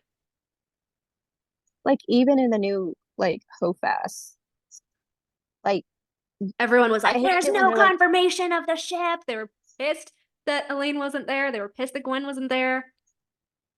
Hell, they were pissed that Feyre Lucien. wasn't even there. Lucien wasn't there. Fucking nobody. What were you gonna add, Eka? That hope Like- what? like it was like whenever they're like, did we read the same book? And it's like obviously not, because you can't fucking read. Fucking hate that shit. I fucking hate that Like, shit. Blunt. Immediately takes me from 0 to 100. I can't even tell Yeah. you the rage that runs through my body. Like, clearly we fucking didn't, because you're a fucking imbecile. Can't do it. Can't do it. I hate that so badly. I hate it too. It's like very triggering for me. Between that and people that are like, oh, I just finished the first book. And then people that are like, it's a canon event. Yeah. Have fun with tampon. Fuck off. Like, let people like what they like. Yeah, read. you guys, I honestly like have never seen a book series, and maybe you've read a different one, where people are so angry at people who like whatever characters they like. Like, there's no freedom to stand up for Tamlin, or else people will just attack you and attack you. I mean, it blows my mind. Yeah. It's crazy. So Like not even Harry Potter was like this. Not even Harry Potter. Because like there were people who like Snape, and it was kind of like, okay, I don't really understand why you like him, but okay, like I'm willing for you to tell me why you like Snape. And now he has like even. And now like every Harry Potter thing I see is like, oh, poor Snape, blah, blah, blah. Like I didn't read it, I didn't watch it, I don't really care. But like weird. I used to care about it. Yeah. It's weird. I cared, but it was funny. And you want to know what? There are similarities with Snape, now that you say it, in Tamlin. Because remember, like, in the beginning, everybody hated him. He was under the guise of, like, being a bad guy. And then we find out, like, we already found this out with Tamlin, but in the last book, the entire time, it was Snape. And he was protecting Harry, and he's the only one that cared about him. Crazy. And Harry names his kid after him. Like, how do people not see that that's what Tamlin is? That's who he is. He's rough around the edges. Like, he's never gonna be like to people that he doesn't like love and care about, he's never gonna be like soft to you. Like, he's gonna be that gruff whatever. But like we saw with Feyre in book 1, like when he like loves you, when he cares about you, he is soft, he is poetic, he is sweet. The poems, I don't even feel like I see him as gruff. Like, I just feel like he's really introverted. Yeah, he's more of like an introvert. Yeah, he's just quiet. Like, he's just a quiet individual. I don't know. I feel like it's gonna be weird comparing Tamlin to me, but like I feel like we just get annoyed very easily. Because like Lucien would be like, oh, Tamlin, blah, blah, blah, blah, blah, and then you could like physically see Tamlin's like annoyance just rising. Don't be an ass. Like, shut the fuck up. Because he's like such a sweetheart, remember? It was like whenever Lucien was doing something, because Lucien was a naughty, hot stirring, you know what, in book 1. I love it though. I love it. He's also just like so polite and so kind. I love him. Your hair is clean. I love that. Yeah, he did mess up. But Eka, what did you think when he said that? Your hair it looks I thought clean. that was cute. It was just like Awkward. As opposed to what? as opposed to what it was. He was like, oh shit, your hair's blonde. And it was so freaking dirty, girl. I thought it was dark brown. Caked with mud. Fucking flies all over you. Oh. She probably smelled rank. Let's be real. When he took her from her hovel. Like, oh, now we get to see your beauty. And it's like, you are very pretty when you don't smell like pig shit. Yeah. But also, Lucien, in the scene where he's trying to figure out if she has a boyfriend, he had to have been sweating underneath all that riz. He's like, well, it's weird how you can't even stand any extra minutes with us. Clearly, we can't be that bad to look at unless you have a mile of suitors out the door of your hovel that don't compare to us. I love that. Meanwhile, I just know Lucien's inner monologue was like, fuck, we need her to fall in love with Tamlin. Fuck. Do you have a boyfriend? And he's just like sweating on the inside, and on the outside, he's like, are we really as bad as like the human guys, which probably are nothing to look at? And like that's also the Lucien that I cannot fucking wait for Elaine to see, because I feel like she would just burst out laughing. Like when Nesta was like, "Oh, fuck you," and she just started laughing. She needs to see. She's like, "Oh my gosh, you're actually funny." Yeah. There's just gonna be a scene where she's like, huh,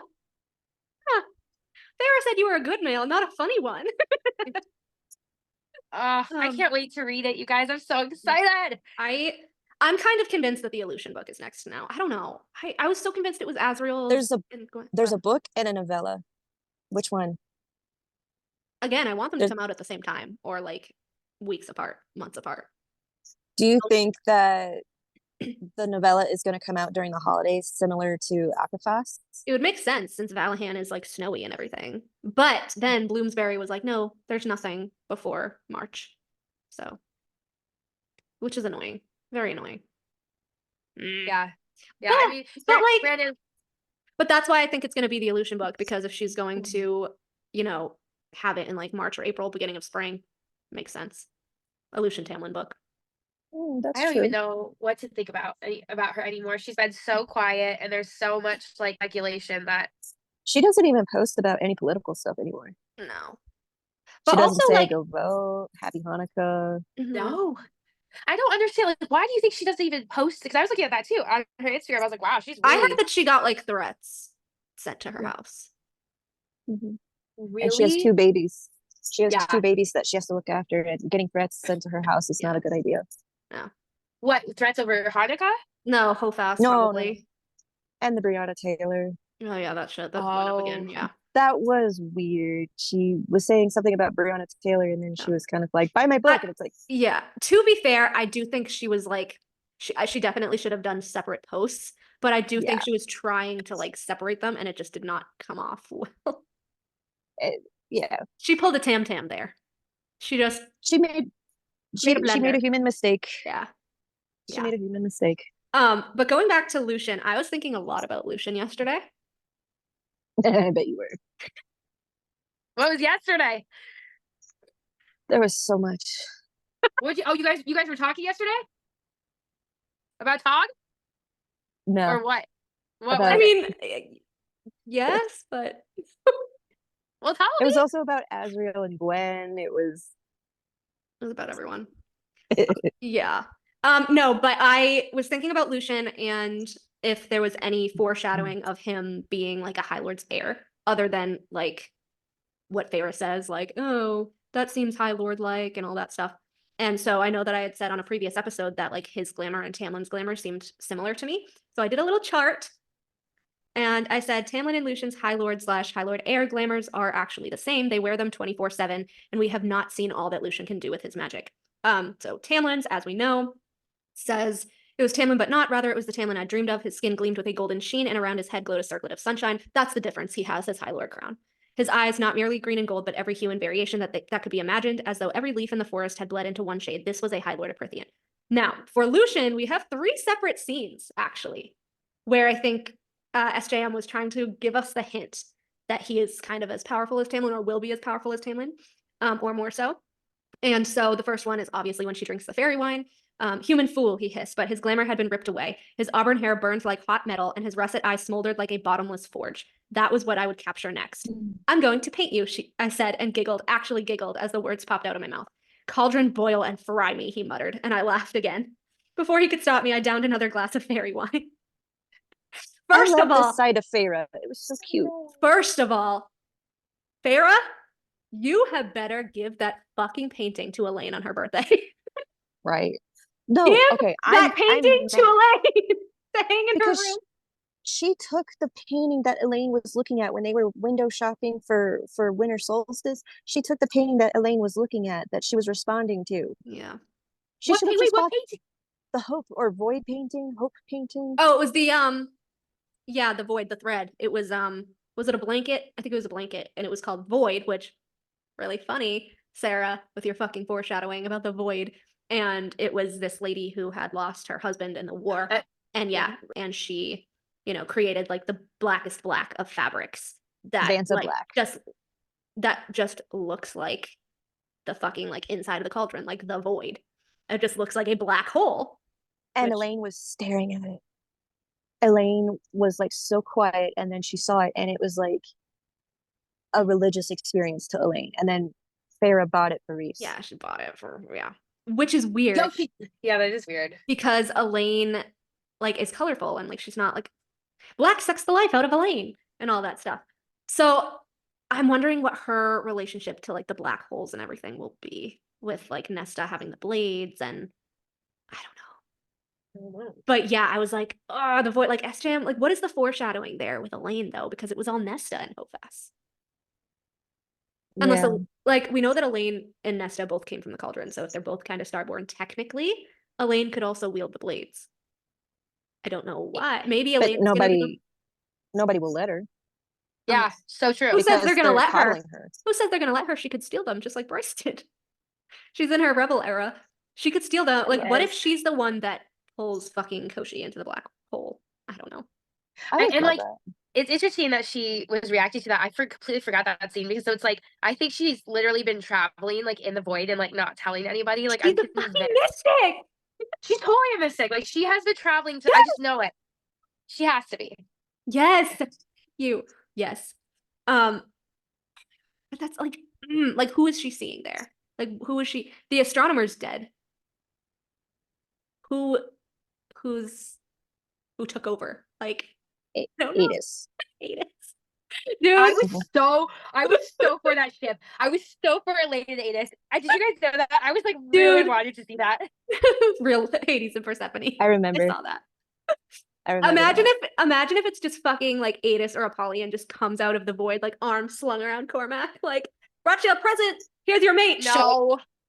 I can only see that because Apollyon was like, Adis and his fucking Fae mate. Yeah, like he was all pissed off that he was mates with Thea. And then I could see him being like, another Fae mate stuck in the wrong fucking world. Are you kidding me? Now I have to write this shit for you. And Adis being now like, I have to do the paperwork. I know. And Adis just being like, they belong together like me and Thea did. And then Apollyon being like, I do everything for you, little brother. Like, thank you. I love you, big brother. I fucking love the Princes of Hell. I want to see more of them. I want to see the other four. But do you guys think that we're gonna see more of the Princes of Hell? I hope so. I hope so. I just have to finish the Lucien slide. This was in Aka War. It says, Lucien didn't head for the stacks. He went to the open doors. He paused right between them and said to Nesta, she needs fresh air. I could have, and then Nesta says, we'll judge what she needs. I could have sworn his ruby hair gleamed like molten metal as his temper rose. His glamour dropped. For a second. Yep, because he was pissed, because it was about his mate. Just like how he accidentally spell cleaved because he was pissed over because he had to protect a lead. And then again, when they were like leaving, it says his eyes seemed to simmer as if being in his own lands set that molten ore inside of him rising to the surface, even with the damper on his power. So that was in the Autumn Court after, which kind of reminds me of Cormac, after his magic was taken away by the Faebane.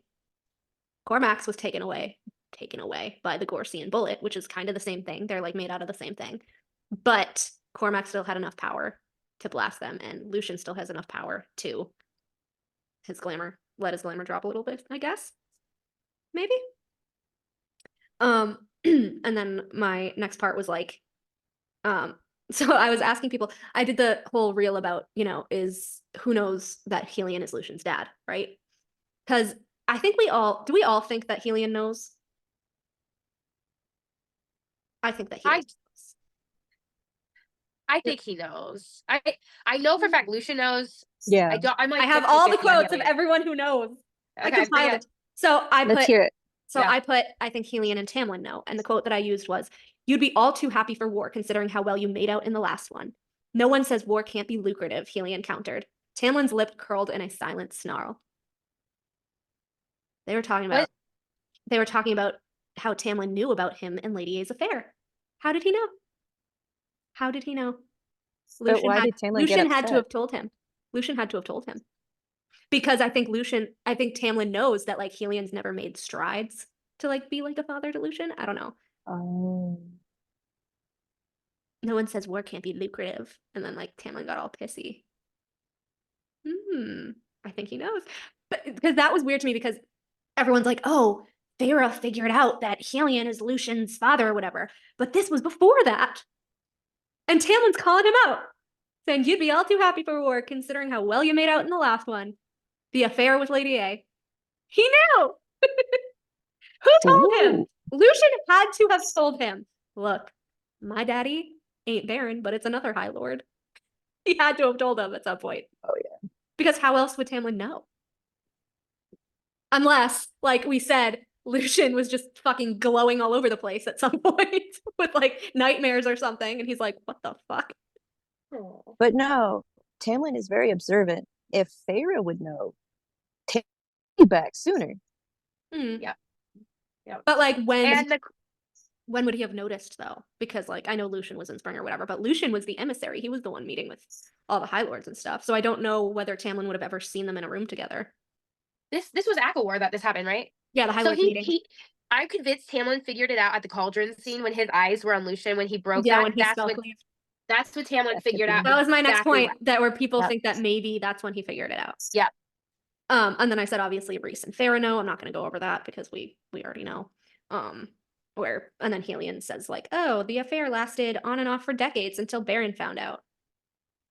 She was all brightness and smiles before that. And then I said, obviously Lucien knows. Feyre says, that sounds more High Lord-like than a life of an idle, unwanted son. Did you think it was mere hatred that prompted my brothers to do their best to break and kill me? And then Feyre is obviously like, that's why his brothers wanted him dead so badly. Because he wasn't actually Baron's son, and he was more powerful than them and all that stuff. And then in Aquawar, when Feyre is in his mind, when he's talking to Elaine, he says, I'm Lucien, 7th son of the High Lord of the Autumn Court. Sneaky, sneaky, sly fox. And a whole lot of nothing. He told the Shadow Singer all he knew of his surviving brothers, of his father, his mother, ... He'd kept some details irrelevant and utterly personal to himself. But see, like, at this point, he couldn't tell Elaine that he wasn't part of the whole Cauldron thing because they were spies. So on the same level, I guess he couldn't really tell her that he was Helion's son either to keep up appearances. Because he didn't trust her. Yeah, because it was like Feyre and Rhys, are they in her mind? Are they? Because he saw what Feyre just did to Spring, right? And he, to his credit, like, yeah, she's his mate, but like, as much as she doesn't know him, he doesn't know her. He's trying to be polite, and obviously his instincts are like all that. But and then I said Eris and Baron also know. Helion's Lucien's father, holy burning hell. Look at him, the nose is the same, the smile, the voice. Even Lucien's skin is a few shades darker than his brother's, golden brown compared to their pale coloring. And then Rhys says it would explain why his father and brothers detest him so much, why they had tormented him his entire life. And then Feyre says, and why Eris didn't want him dead. He wasn't a threat to his power or his throne. Yeah. But again, is it Eris's throne? Full circle here. Because I love how Rhys and Feyre particularly, and obviously more, but more is more.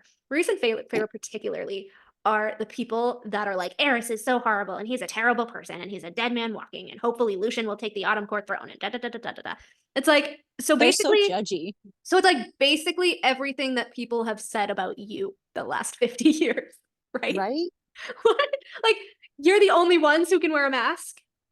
Are you kidding me? Like, you think you're the only ones that have to protect themselves. Which is no empathy. Which is why, and I do give Cassian credit for this, but I've said it before, which is why it's weird to me that Cassian, who is usually the more aloof one and not as insightful, is the one who sees Eris the most. And I don't know whether, I don't know what the foreshadowing is there. Because I know that everyone's like, oh, Nesta and Eris are endgame. Nesta and Eris are I've seen so many of those lately, actually. And that used to be my shit before I met Cormac. But if it's not Cormac and it is Eris, that would explain that foreshadowing of Cassian being okay with Eris in the end. And then if he dies, that would be kind of like his blessing. That makes sense. Yeah. Because I hate that. he's like, I know, like, you're a decent male, you're just a coward to do anything about it, you know? That's how they kind of left off with Eris. So, like, if SJM just stuns us and starts with the fucking war instead of building into it, and just people also drop dead, like. Also, I you know how there's a crack ship between Azriel and Eris? Ugh. I was for that crack ship, but since Gwen is Eris's daughter, it's weird. Yeah, exactly. I can't. But since Cassian sees Eris, I believe in that crack ship. Cassian and Eris. Casper's. Oh my God. Casris. I'd be down. I'd be That's down for that. hilarious. Becca, you are the first person to ever bring that up. Ever. I know. I saw one fucking person on Tumblr say that ages ago. And like everyone was wasn't me. pissed. Everyone was pissed. It wasn't me. They're like, everyone plead the talks about fifth, it Azris, wasn't but me. what about Cathris? The Nessian stands were pissed. The Gwenriels were pissed. The Azris fans were pissed. It was hilarious. That is hysterical. They have more chemistry than Az and Eris because they hate each other canonically. Yeah, but again, this is why the Gwen thing has to happen, because they have to be forced to deal with each other for this mutual person that they love. And it can't be more because she's the one causing the issues. Yeah. Gwen is like a sweet little cinnamon roll. I love her so much. She's like badass, but I love her so much. She's badass with swords. I don't know if you saw the group today, but I was trying to convince Shayla that like Elriel was horrible and Gwenriel was like endgame because she's kind of still on the Elriel ship. She's like, well, I kind of ship both, but I really like Elriel. And I was like, no, they're horrible. And I was sending her like all of the quotes. I see them as a fling, but nothing more. I'm like, and so the thing is, it's like I can everyone's see like, there's no proof that they stopped seeing each other, and there's no proof that, you know, he's actually staying away from her. I was like, there's canonical proof that they haven't been seeing each other for a year at least. Yeah. There's canonical proof, whether you like bonus chapters or not, that he has been going to the pleasure halls to stay away from Elaine. Yeah, There is pretty canonical bad. proof where he tells Bryce, no, I don't have a girlfriend or a partner or a mate. I haven't seen anyone. Like, he has not been around Elaine for at least a year because we know that Nyx is one in Hofas, or almost one. So, and then of course her response is like, well, was Gwen in Hofas either? I was like, no, but funny that you bring that up because I have the two quotes that compare his shadows dancing to her to his shadows dancing to him. And his shadows sing back to her silent music in the Akasif bonus chapter when he's descending the stairs and everything. And they're like, and they dart out to dance with her breath and they sing back to her and stuff. And then when he's humming in the cave, they dance around him the same way to his like silent music, which is humming. So I'm like, that, she doesn't even have to be there. And that's a mirror. As compared to SJM having as straight up say, no, I don't have a partner. No, I don't have a girlfriend. I've been going to the pleasure halls the last year. After Rhys tells him, go fucking pay for it, but yes, stay away from her. Which he's clearly been doing. Do fairies get STDs? Probably not. They have super healing, remember? Except for C-sections. Except for C-sections and like human allergies. Oh, Fucking Cassian. That I still gotta go. stumps They're me. asking for me. That still stumps me. How the fuck does he have a human deficiency? Why? I would still be stunned if he just drops dead of a fucking allergy. I mean, Rhys has arthritis in his knee. That's true. It's true. Oh my god, it's weird. I don't know. It's all weird. It's so Oh my god. Next time, Olivia, we are going to talk about Nuon and Shen. Okay.